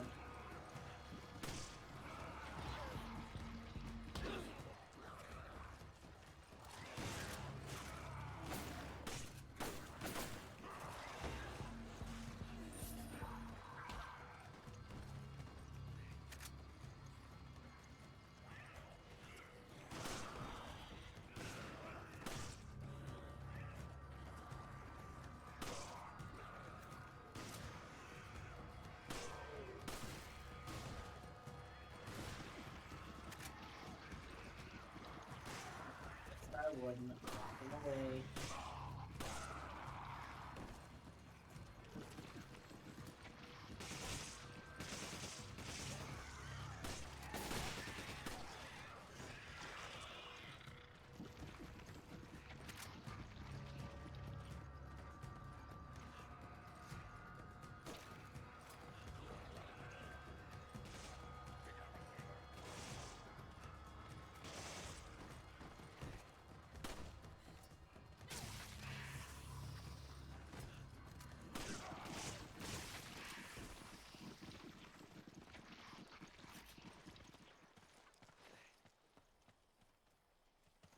Okay, anyway, there was another thing.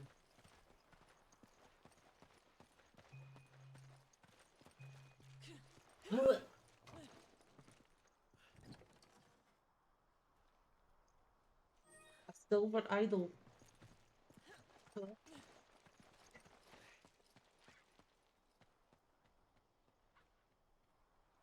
No hurt, Daryl.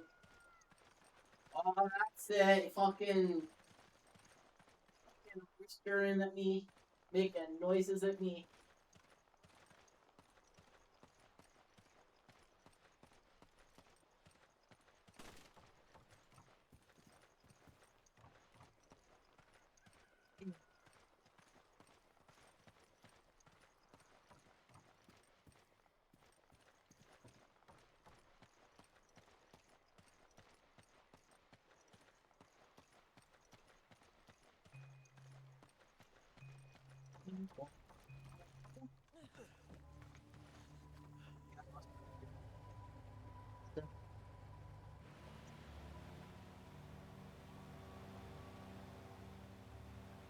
All the way down the bottom left.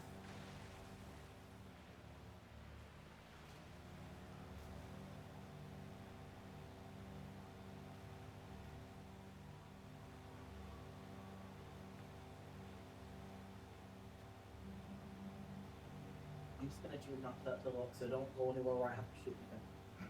I will try my best.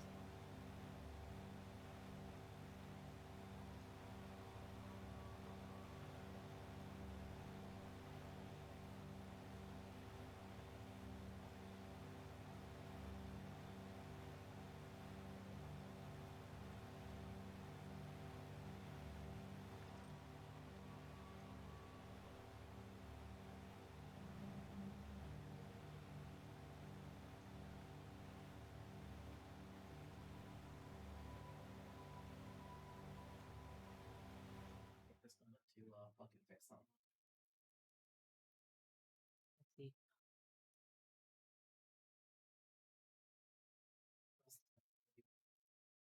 Take your time.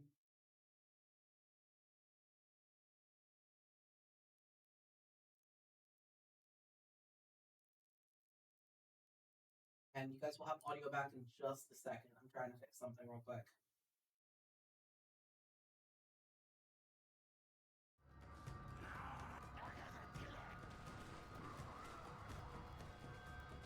Take this off, honestly. It's not worth it.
how you're out there hanging with your friends, and I went and got another piece of the slate.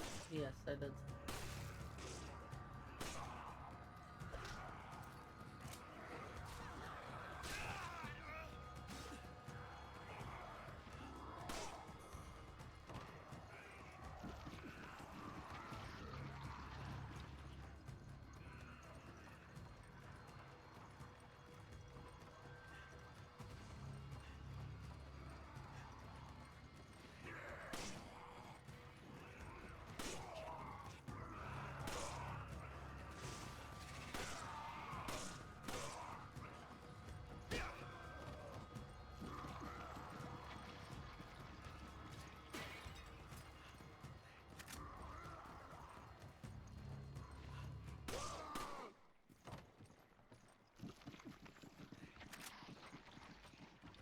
I think we got him. We got him. We got him.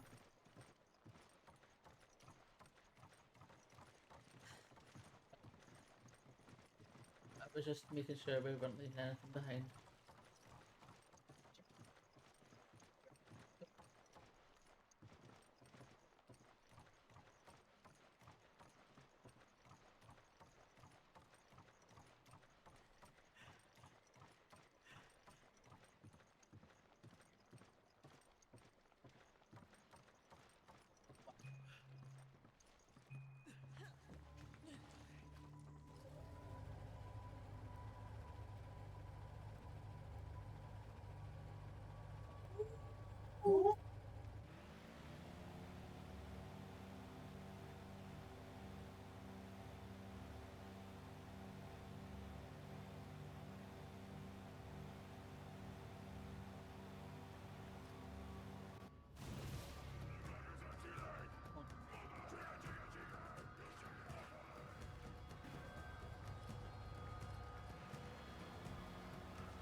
What bullets?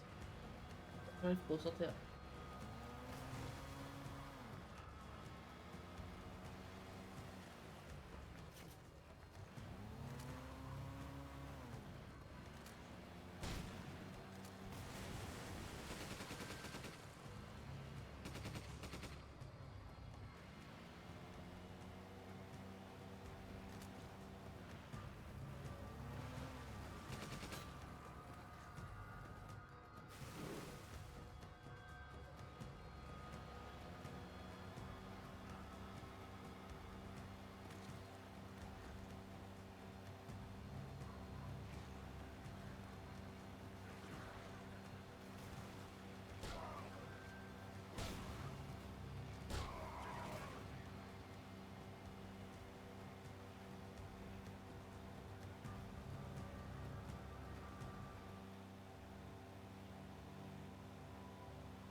Look at what a rat this is. It fixes your aim.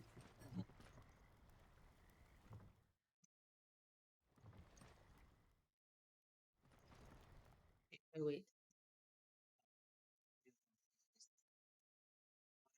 I decided it was gonna fucking break earlier, and I've been trying to subtly fix it, and you know that's not been working for me. So I'm just gonna actively take time to fix it real quick. I see.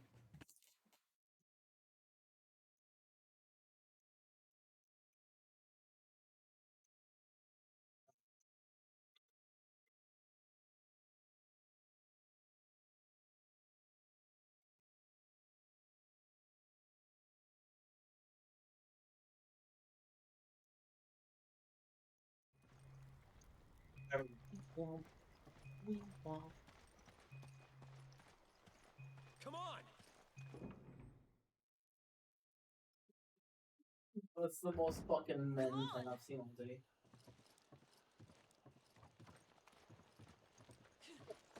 slightly too far away, and you being able to come on and start fighting, you can wait 5 minutes for me. Come on! Roger! That was what I meant to say. Come on! Too bad, it's what you say anyway. Come on! Roger! Come on! Come on! Come on! Come on! Come on! Come on! Roger! Come on! Come on! Come Roger. on! Come on! Come on!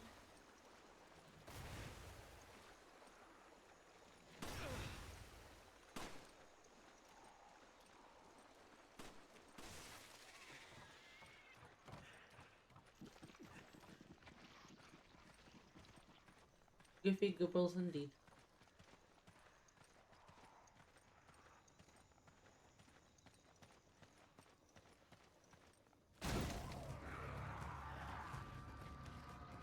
Goobus. Go. All I want to do is go smash some bases and you're like, get myself stuck. Well, then leave me here. Did I ask for help?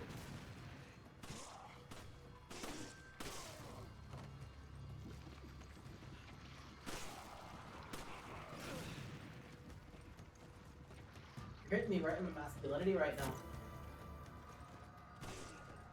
So you're gonna feel real dumb when you hear what I just found. Oh. Okay, just take a wild guess at what I possibly could have found that would make all this worth it. Fucking Magnum.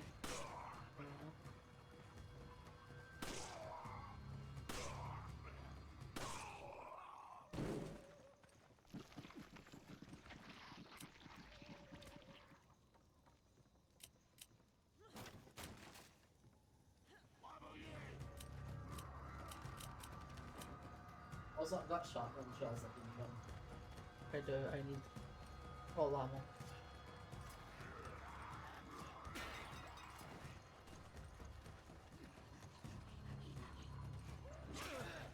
Okay, well, you have to get over near me.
All I've got left is Magnum ammo and shotgun shells, by the way.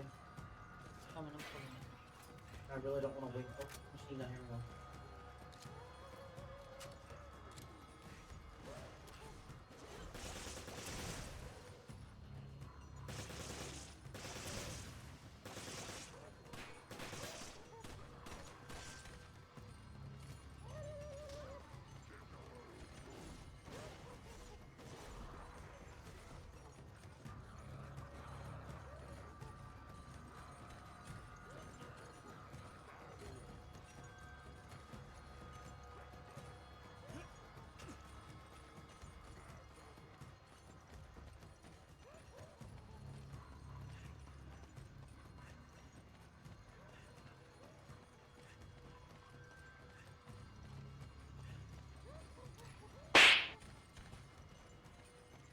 Way to go, smacking him.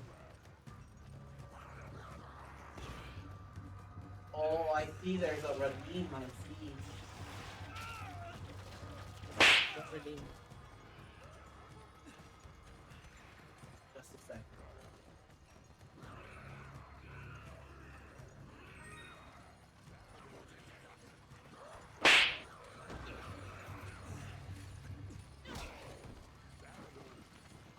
I'm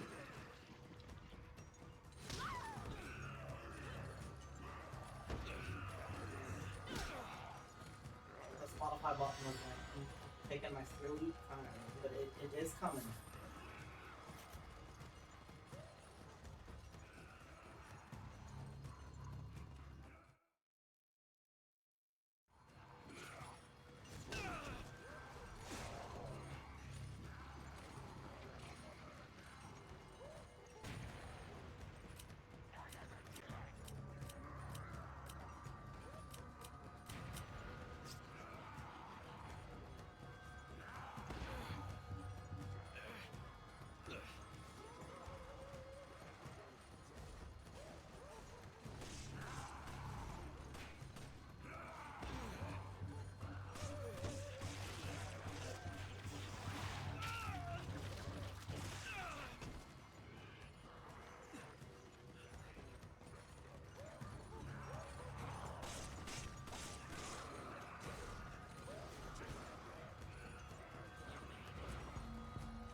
There you go.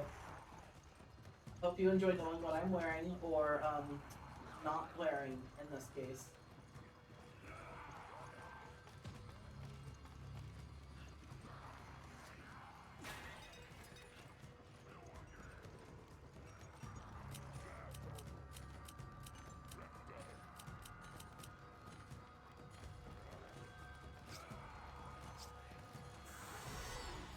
Come on!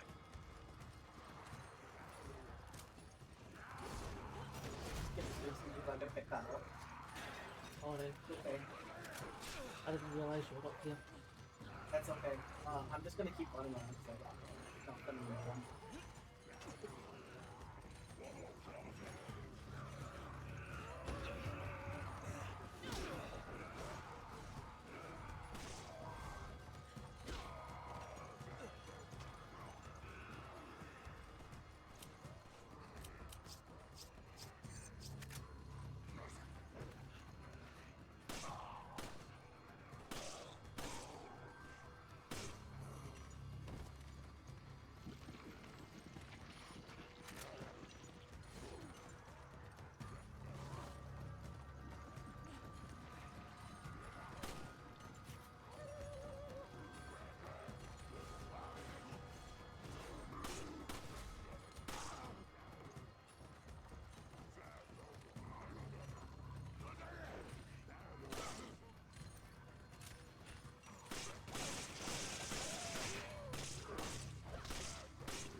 Some magnum rounds.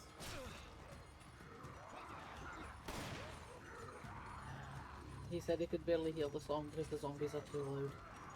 I'll play it one more time just to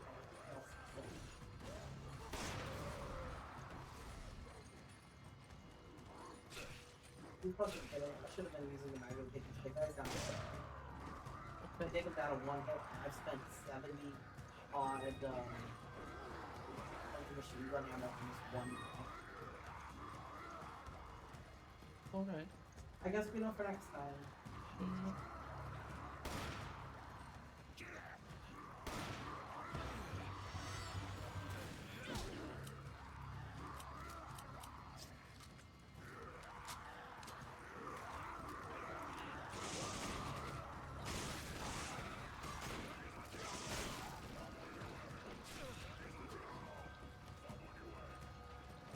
Full sweet ammo.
better.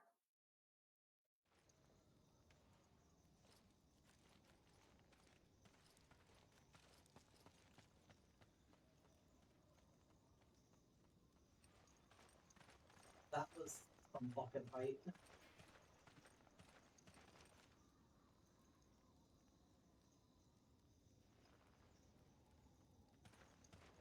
There we go. There was just a lot with the chaos of the fight. I couldn't afford to actually back out of the game and adjust the volume. Come back. Why can't I? Oh, because you've got any space. Yes, I've been trying to give you these for a while. Thank you.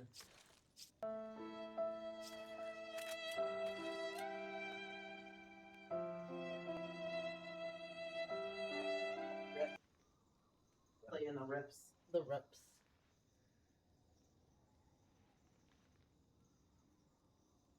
Well, breathing for a second. Okay. Oh, I didn't mean to give you those. Can I have those back, please?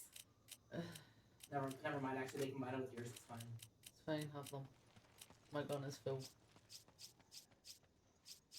Did we open the gate?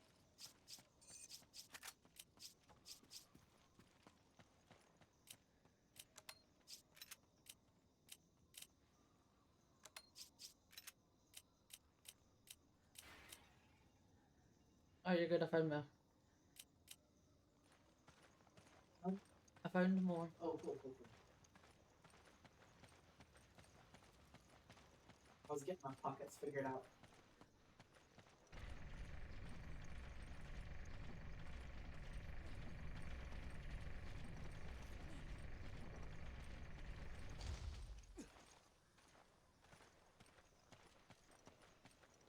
I raised the bridge for you. Oh, thank you. I'm going back.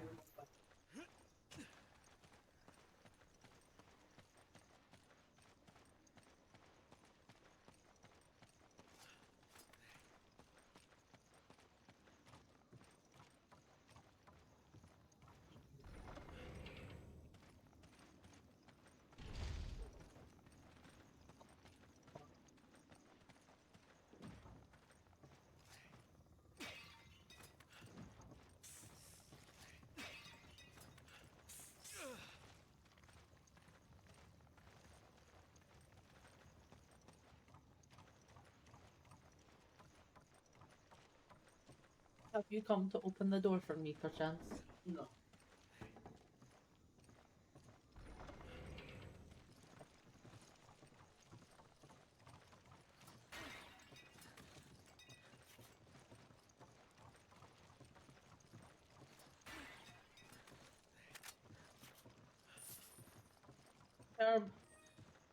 Herbert. Village Youth Diary. Juicy gossips this'll be. Juicy gossips. April 5th. A man who said he was the foreman of the oil plant came to visit us today. He said he wants to inoculate everyone living near the oil field against some kind of disease. In my parents' generation, they tricked our people and stole the land to turn it into their oil field. They must feel guilty about that because they're always trying to help our village now. When we couldn't get across the swamp, they built a gondola on a rope for us. Sometimes they'll even give us alcohol from foreign countries. This medicine is probably something like that. Everyone in our village is glad to receive this medicine, but I don't want it. I don't have a reason for not getting it. I just didn't like the way the foreman looks is all.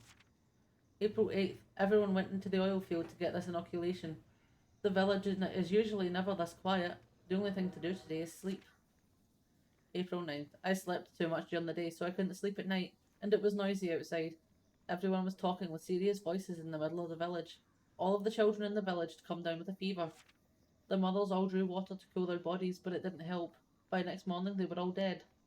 In the morning, our leader went to the oil field. He wanted to know if the medicine they were given killed the children. When he came back to the village, he said the children died because they had the disease. He told everyone that they needed to go back for more shots. I didn't want to, but everyone in the village was worried about catching the disease. They forced me to go with them and get the shots. April 10th. People are fighting in the village. All the men are very angry. It might be because all the children died, but I think it's something else. The women just sit around and don't move. I wonder if the disease is spreading. April 11th. I couldn't sit still today. It felt like something was moving around inside me. Outside, I saw a man who looked strange. He was naked and had a weapon. His entire body was covered in war paint. It wasn't even a festival day. I tried to talk to him, but when he turned around, I saw his face. He didn't even look human. What is happening to the people of my village? April 12th. The screaming has not stopped since yesterday. The men are all dressing like our ancestors and fighting each other. Most of the women have died. April 13th. Head hurts. Fever. Feel angry. Saw a big man outside window. Very tall. Must be vision. April 14th. Feel good. Screams. Stop. Looks fun. Want to kill. Oh.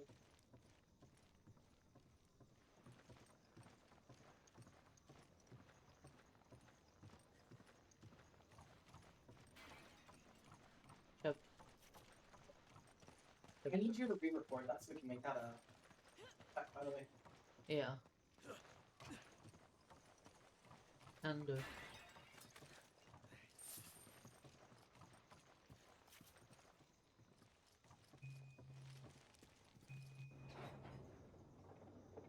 gondola. I don't know why I thought it meant it was a fucking boat on a rope. I see. I feel dumb.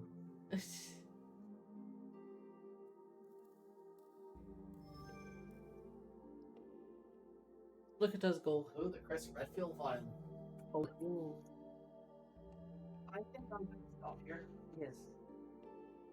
We made it past 9:45 without anything happening, and I don't want to push our luck too much. So That's fair.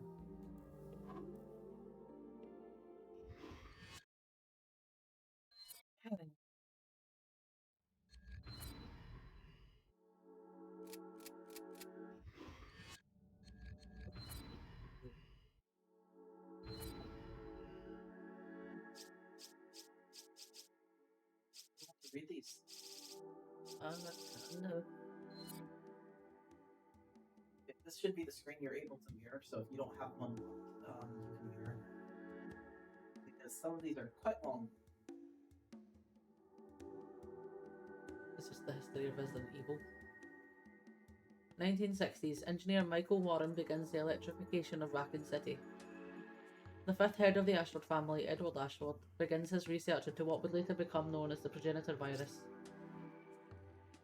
1962, Oswell E. Spencer enlists architect George Trevor to design and construct a reclusive mansion on the outskirts of Raccoon City. 1966, December. Oswell E. Spencer, James Marcus, and Edward Ashford officially established the progenitor virus, which reconstitutes a living organism's DNA. 1967, November. The construction of the mansion and lab facilities in the Arklay Mountains is completed. Jessica and Lisa Trevor are injected with a variant of the progenitor virus. The virus fails to establish itself in Jessica and she is subsequently disposed of. The virus shows promise in Lisa, and as a result, she is placed under close observation. George Trevor is chosen to be a test subject. However, due to his intimate knowledge of the mansion facility, he is disposed of instead. 1968. Construction of Raccoon City's public transit trolleys begin in Europe, and they are quickly put to use within the city. Spencer founds the pharmaceutical company Umbrella with Marcus and Edward Ashford. The company is established to mask their biological research. July. Edward Ashford contracts the progenitor virus and dies. His son Alexander Ashford succeeds him as head of the Ashford family. August. The Umbrella training facility is established in the Arklay Mountains with Marcus appointed as director. 1969, February. Alexander Ashford begins to design a facility in Antarctica. He secretly makes plans to build an underground laboratory for the purpose of the Code Veronica project. November. Umbrella's Antarctic Basin research facilities are completed. 1971. The Code Veronica project is successful. The twins Alfred and Alexia Ashford are born. 1977. Albert Wesker and William Birkin join the training facility as prospective managers. 1978, January. Marcus successfully develops the T-virus. July. The closure of the training facility is finalised. Wesker and Birkin transfer their T-virus research to the Arklay research facility. Marcus continues his own research in the closed-down training facility. 1981, July. Although only 10 years old, Alexia Ashford graduates at the top of her class from a prestigious university. Birkin begins to view Alexia as a rival. 1982. Alexia injects her father, Alexander, with the T. Veronica virus. but the experiment ends in failure. 1983, December. Wesker researches secondary exposure to the T-virus. He begins to have reservations about Spencer's plan. Alexia injects herself with the T Veronica virus and enters a 15-year cryogenic sleep. To maintain the secrecy of this plan, it is reported that she died of accidental exposure to the virus. 1987, Michael Warren becomes mayor of Raccoon City. 1988, Wesker, under orders from Spencer, assassinates Marcus. Under Birkin's guidance, the T-Virus program begins development of the BOW Tyrant. Umbrella begins work on the Nemesis project at its 6th European research facility. 1991, Umbrella begins construction of an expansive underground laboratory beneath Raccoon City. Spencer approves Birkin's G-Virus project and work begins on it. Wesker is transferred to the information department. 1992, Umbrella contributes funds for the refurbishment of City Hall and the building of General Hospital. A statue of Michael Warren is erected in City Hall. 1993, Raccoon City Police Chief Brian Irons begins conducting negotiations with Umbrella. Birkin transfers to the underground lab in Raccoon City. Clandestine meetings with Irons begin. Alfred Ashford graduates from a university in England and becomes director of the Antarctic facility. He rises up the ranks to eventually become an executive of Umbrella and then director of Rockford Island. December, a training facility for anti-BOW squad members is completed. 1994, John from the Chicago lab takes over for Birkin at the Arkley Research Facility. Alfred builds a private mansion and prison on Rockford Island. 1996, Raccoon City Police Department STARS team is founded with Wesker as captain. Hunk, later of the Umbrella Special Forces, undergoes combat training at Rockford Island. 1998, May, a mysterious clone of Marcus's appears at the Umbrella training facility. There is a large-scale viral leak at the Arkley mansion. The research lab there is destroyed. Cerebrus claims its first victim, a 20-year-old woman whose body is found dismembered. June, Cerberus sightings are reported in a local Raccoon City magazine. July, 2 groups are sent to investigate the training facility. The first one is wiped out by BOWs located on the premises. There is an increase in reports of accidents and missing persons in the Arkley Mountains. The city sends the STARS Bravo team to investigate. Bravo team's helicopter experiences engine trouble for unknown reasons and is forced to put down in the Arkley Mountains. Bravo team takes the Ecliptic Express to investigate the training facility. Such a weird way to phrase it. Is forced to put down. Yeah, that is weird.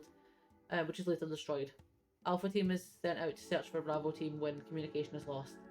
The occurrence of the mansion incident. Bravo team leader Enrico Marini learns Wesker's true identity. Wesker murders Enrico. Poor Enrico. Ravaged by the virus, the mansion and the lab are destroyed. 4 members of Alpha team and 1 member of Bravo team escape the catastrophe.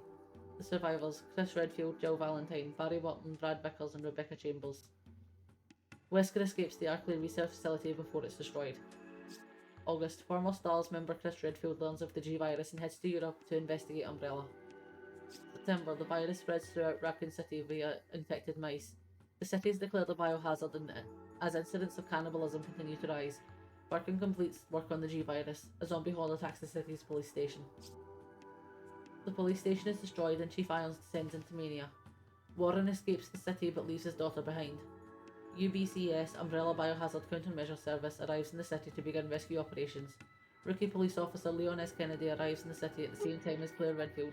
Oh, Leon! The boy! Umbrella deploys the BOW Nemesis T-Type into the city and it begins its hunt for former STARS member Jill Valentine. Umbrella deploys mass-produced tyrants into the city. Leon and Claire escape the city with William and Annette Birkin's daughter Sherry. I still maintain that Resident Evil 2 and 3 should have been in the same game, even if 3 was like a DLC or something. Like, they take place at the same fucking time. It makes sense for them to be the same game. Yeah.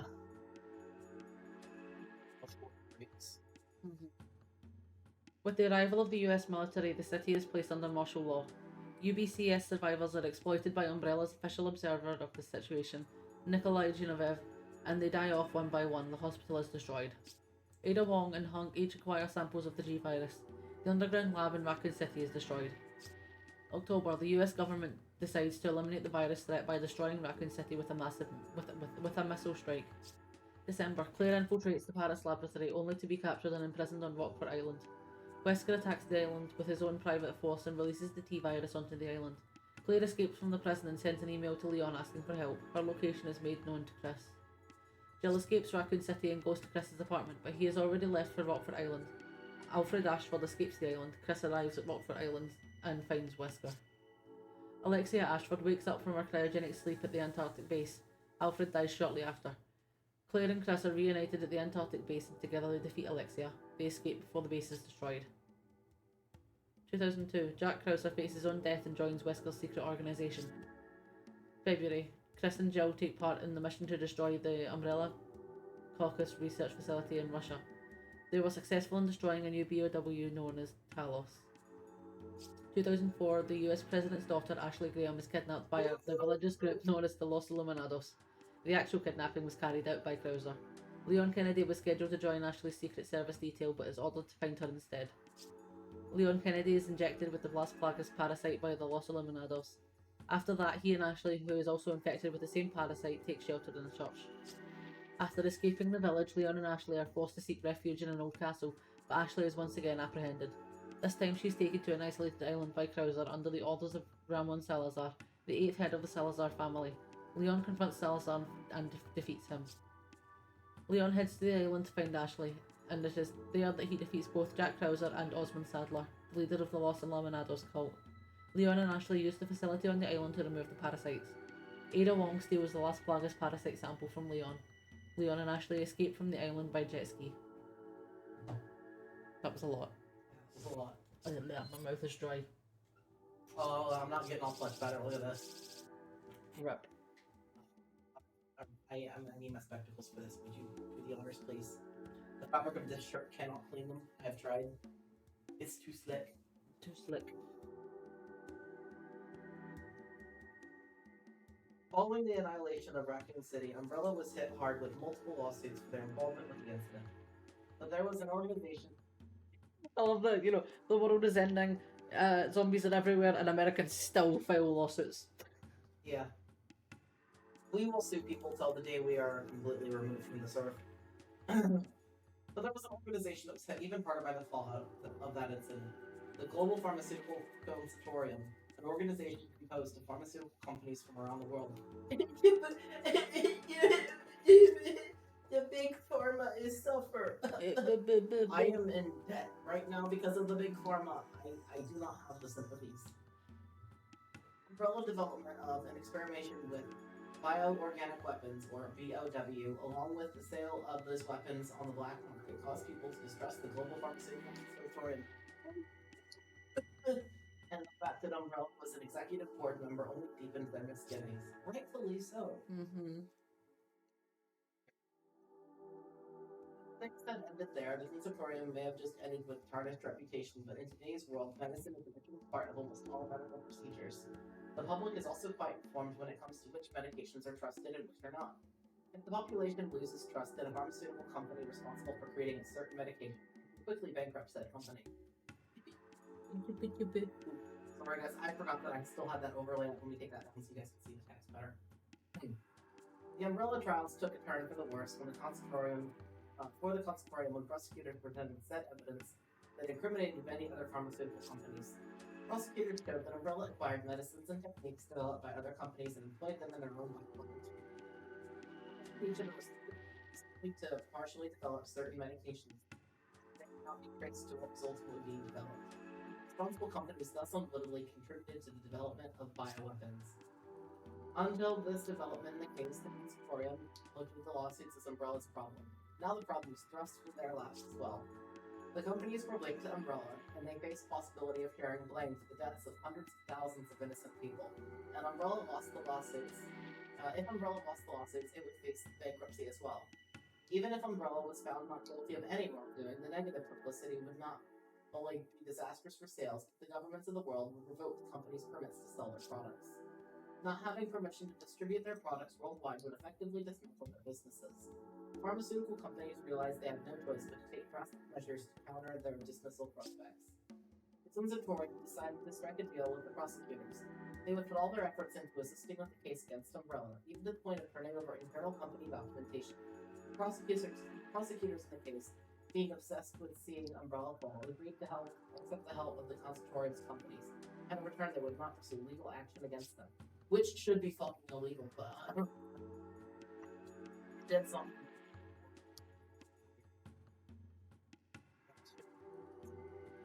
In 2003, Umbrella was guilty on all charges. While the scandal that rocked the pharmaceutical industry to its core could finally be put to rest. But Umbrella's dismantlement led to an unforeseen situation. In the fallout of Umbrella's collapse, BOWs began to show up around on the black market. The weapons wound up in the hands of terrorists, guerrilla fighters, and unstable state agents. Soon the threat of these BOWs began to be felt around the world. Faced with a new Umbrella-like crisis, the Global Pharmaceutical Consortium knew they would have to take immediate action. It was then that the Bioterrorism Security Assessment Alliance, the BSAA, was formed to fight threats from the BOWs. Upon the initial foundation, only 11 elite individuals were made part of the BSAA. Their job was limited to that of observers to armies and police units around the world that conducted counter-bioterrorism operations. Unfortunately, the world's bioterrorism problem was much bigger than anyone had anticipated, so a new course of action was required to handle the problem. To that end, consideration was given to creating a team that could react instantly to threats, but the BSAA was still only a civilian-led organization. They could not operate freely in sovereign nations, and thus were unable to conduct investigations, making pertinent arrests, or even using force when the situation dictated it. It was clear now that the threat of bioterrorism was now the entire world's problem, and something would have to be done. The BSAA was then reformed under the UN's jurisdiction. As a UN-controlled special forces team, BSAA's acceptance by the UN's member states was taken as a given. The truth of the matter was that only 70% of the member states would approve of BSAA's activities on their soil, and the remainder of the states would only approve BSAA's activities in their countries on a conditional basis. That's how the current incarnation of the BSAA was formed. The BSAA's headquarters are located in England, but any further details of the location was not released to the public. Since the BSAA team had been able to be deployed within 12 hours, it was assumed that they were located near an airport hub or an Air Force base. Some sources claim that the BSAA's had bases in the area under their jurisdiction. Following is a list of areas under the jurisdiction of their respective BSAA branches. The European headquarters, Europe and Western Russia. Middle East branch, the Middle East and part of Africa. North American branch, the entire North American continent. Chris Redfield was stationed here. The South American branch, the entire South American continent. West African branch, the western part of the African continent. Shiva Al-Amor was stationed here. East African branch, the eastern part of the African continent. The Far East branch, eastern Russia and countries east of India. The Ocean branch, Australia as the center of operations for Oceania. Oh my god, that's hard to say. Antarctica, where Umbrella's Antarctic base was located, falls under the jurisdiction of the Oceanian branch. The BSAA branches each had a considerable number of people on their tactical teams, most of them coming from police, special forces, and militaries around the world. The support staff teams was also quite large, and they came mainly from government organizations in different countries. There were many groups of experts on the staff that provided technical, medical, physical, and mental support to the teams. The BSAA's deployment teams were divided into two groups. The first group was the Special Operations Unit, the SOU. The SOU were sanctioned to infiltrate the area, engage in combat with offenders. Teams were usually comprised of 12 members, and each team was divided into 3 4-man cells. The special feature of the SOU is the flexibility of its personnel during operations. In order to match the scale of operations, cells from other teams are brought in on a regular basis. For one specific joint operation, there were 70 elite members working together. Dan Chat is currently the leader of the Alpha team for this operation. This team is comprised of his own standard team along with cells from other teams. The designation Alpha team will only be used for this operation. Reports indicate that because of unknown BOWs being involved, the efficiency of the tactical team's methods for handling them may be low, and consideration has been given to strong points that raise their efficiency. Another key part of the BSAAs is the Special Operations Agent, or the SOA. Usually they are referred to as just agents, and unlike the SOU, agents work alone. The agents are primarily involved with investigation and espionage activities, and as such, they are considered the eyes and ears of the BSAA. During certain operations, it becomes difficult for tactical teams to penetrate the front, so it's up to the agents to carry out the missions. During those types of missions, a two-man cell is the basic deployment unit required to carry out the mission. Sometimes agents must go beyond the jurisdiction of the BSAA branch to carry out their missions. Many of them are dispatched to areas with unlawful activities. This mission sees Agent Chris Redfield in the role. Agents who work alone are highly capable and they rank higher than SOU members. However, agents are not chosen so much for their abilities or technical prowess, but for their psychological state and aptitude for handling situations. In actual skills and abilities, they may be outperformed by SOU members. The BSAA is a public organization with internal staff, international staff, but owing to the logistics of running such an organization, it is a well-known fact that most of their funding comes from the Global Pharmaceutical Consortium. While this relationship has been a target of much criticism, the consortium's funding removes the financial burden from participatory nations, and as such, any motivation to change the situation can incur unwanted expenses. As for the consortium, their sponsorship acts as a much-needed industry-wide PR service. So far, this partnership has been beneficial for all parties involved. On a final note, the 11 members who were part of the BSAA from the beginning are highly respected within the organization and are known as the Original 11. The name comes from the Original 7, who were the 7 astronauts selected for Project Mercury. One of the Original 11 is Chris Redfield. A number of other members of the Original 11 also work alongside many of the technical teams. Listed below is what is currently known regarding the Las Plagas parasite. Though only recently discovered, the parasite known as Las Plagas was sealed away under the family castle of Castellan Ramon Salazar for many generations. The parasite attaches itself to a human host and is assimilated by the central nervous system. Received panic ground. Infected humans lose all rational thinking faculties and are wholly subject to control by another type of plaga known as the control plaga, usually another infected human. Hosts may lack rational thought function, but they still retain human-level intelligence, such as the ability to understand and communicate with each other. They can also use tools and are surprisingly crafty when working in groups against an enemy. Leon S. Kennedy documented his encounter with these infected humans in the Kennedy Report. In his report, they were referred to as Ganados. The presence of Las Plagas in this mission has been confirmed. It is currently unknown how the parasites discovered in Europe came to be present in Africa. A known bioweapons smuggler, Ricardo Irving, is wanted for questioning regarding this matter. This information was obtained by the BSAA's Alpha team at great personal risk to themselves. Their report indicated that a Las Plagas sample was extracted from Europe and has undergone both biological and genetic modification, creating a more effective and potentially dangerous biological weapon.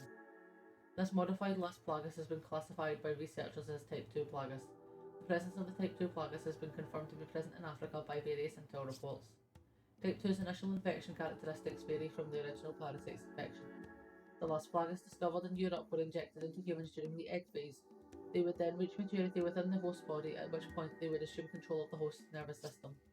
With Type 2, infection occurs from a mature parasite. This requires it to enter the host orally, usually by being forced directly into the potential host's mouth. The observed result of this type of infection method is one of extreme muscular convulsions and uncontrollable body spasms. Also of note, whereas the original Las Plagas took anywhere from a few hours to a few days to assimilate a host, Type 2 requires almost zero maturation time. From this point alone, Type 2 is a much more efficient weapon. Infections of this type have already been witnessed by BSAA operatives currently stationed in the area. Type 2 takes over the central nervous system of the infected humans and incapacitates normal rational thought faculties.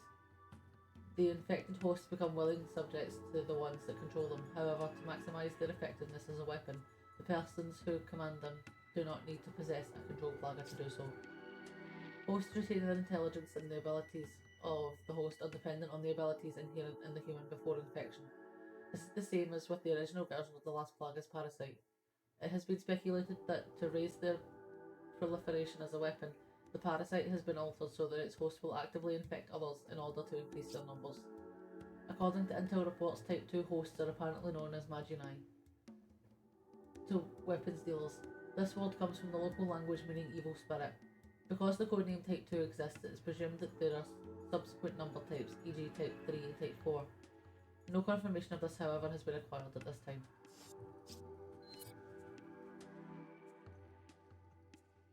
7 pages on Chris Redfield. Ugh. Enjoy. This Redfield's not interesting enough for 27 pages. I said what I said. alright. I just 27 pages! Ah! I am beginning to regret my choices. Listed within this file is a general background information overview for the BSAA agent Chris Redfield is pieced together from various sources. The information listed here is neither complete nor should be used as a psychological analysis of the subject. Chris Redfield began his military career in the United States Air Force. Possessing a service record complete with both commendations and disciplinary actions, commanding officers have described Chris as uncompromising, possessing an unwavering dedication, and having a high level of adaptability. It was these traits that saw Chris earn his wings, but also these same traits that brought him into direct conflict with his superiors. Chris fighting with his superiors, unheard of. Shocking behavior. Unable to settle these differences, Chris retired from the United States Air Force.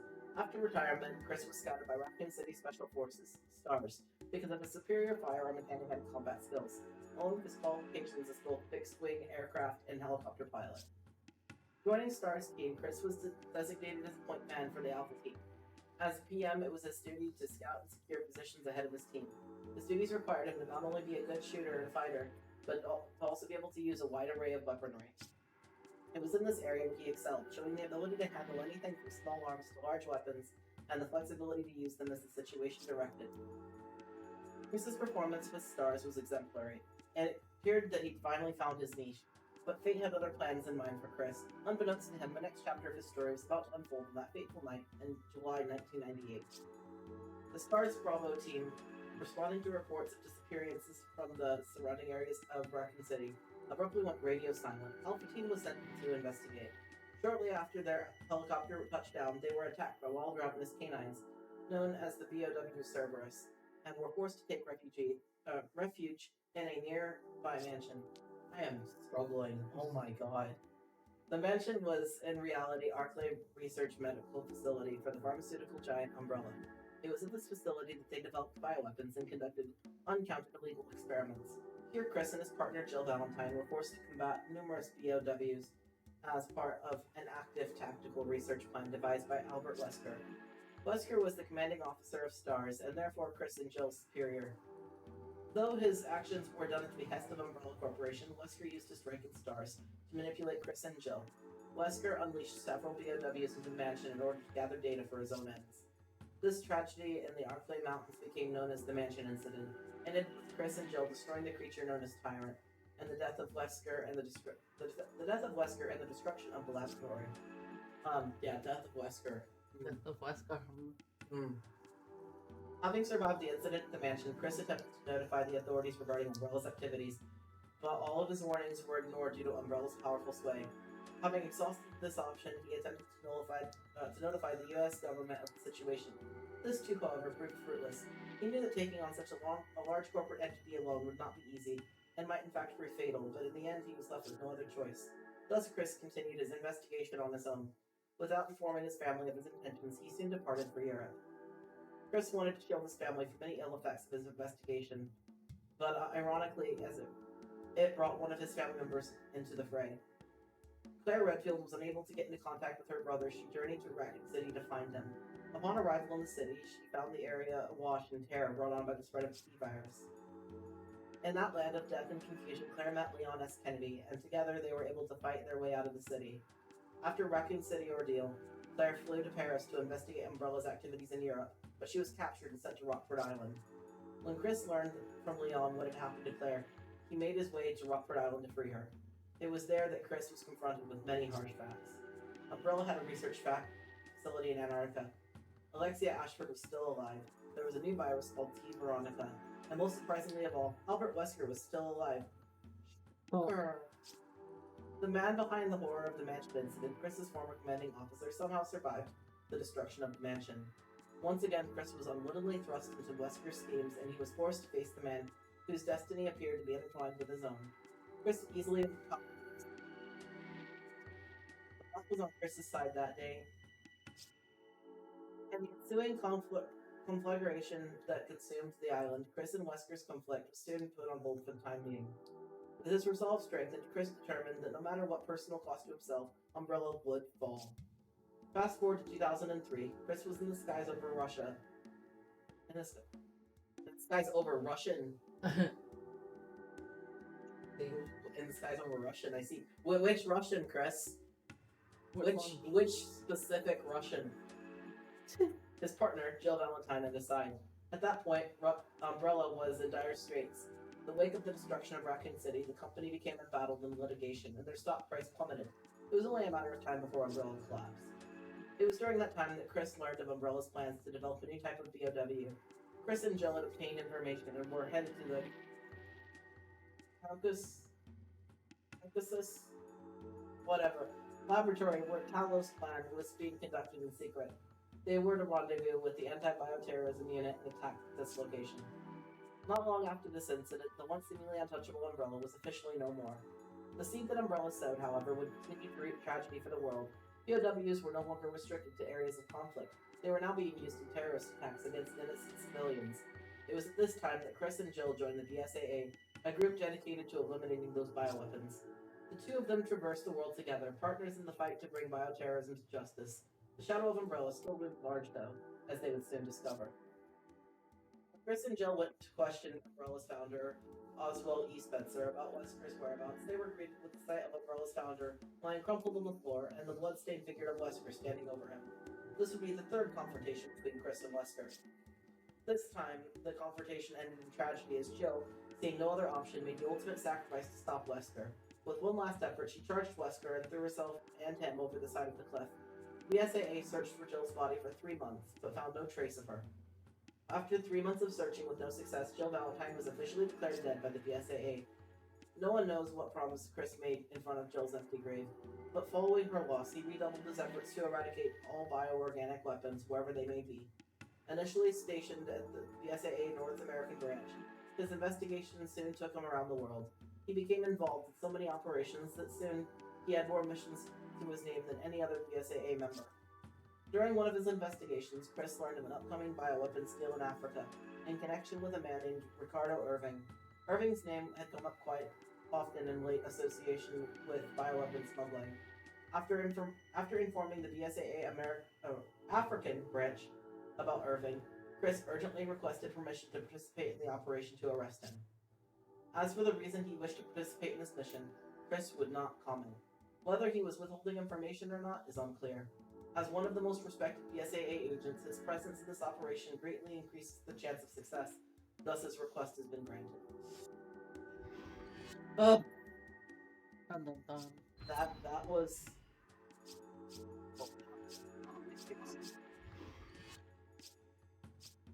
Figures. Thank you. I can't get any of them. Maybe you have not gained any of them. Well, that's not fair. Alright, would you like to talk about our schedule? Because my tongue is so tied up, I don't know if I want to make it. Oh no. 27 pages on Chris Redfield. So we will be back tomorrow. We will be playing Corpse Party Dead Patient. We will be doing the extra chapter for that. On Saturday we will be playing Honkai Starvale as they are our sponsor. Thank you. And then we will be back next week with the House of Fata Morgana. Thank you, V. Anything. And what happens on Tuesday? Tuesdays are my streams over on my channel. The chill vibes that I like to try and announce with my my streams. I do art. I work on drawing like the backgrounds for my streams. Do some model work, things like that. Yes, you do that. I did an entire outfit for myself. But I'm gonna just.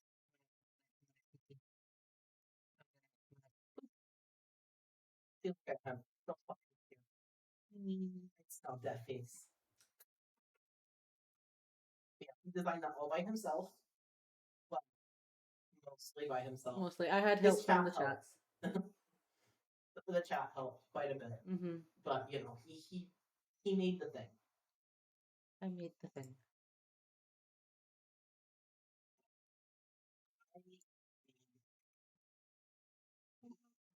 Vote so you can see. You show on the book on the street where you're big guys.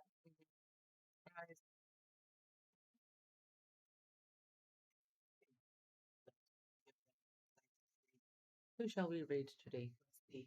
We've got either Resident Evil 2 or Cult of the Lamb. Anyone have a preference? First person to say their preference gets it.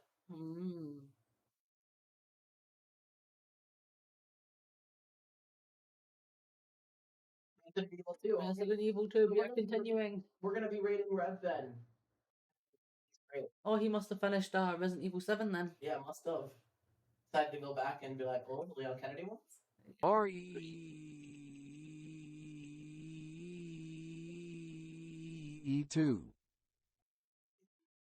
RE2.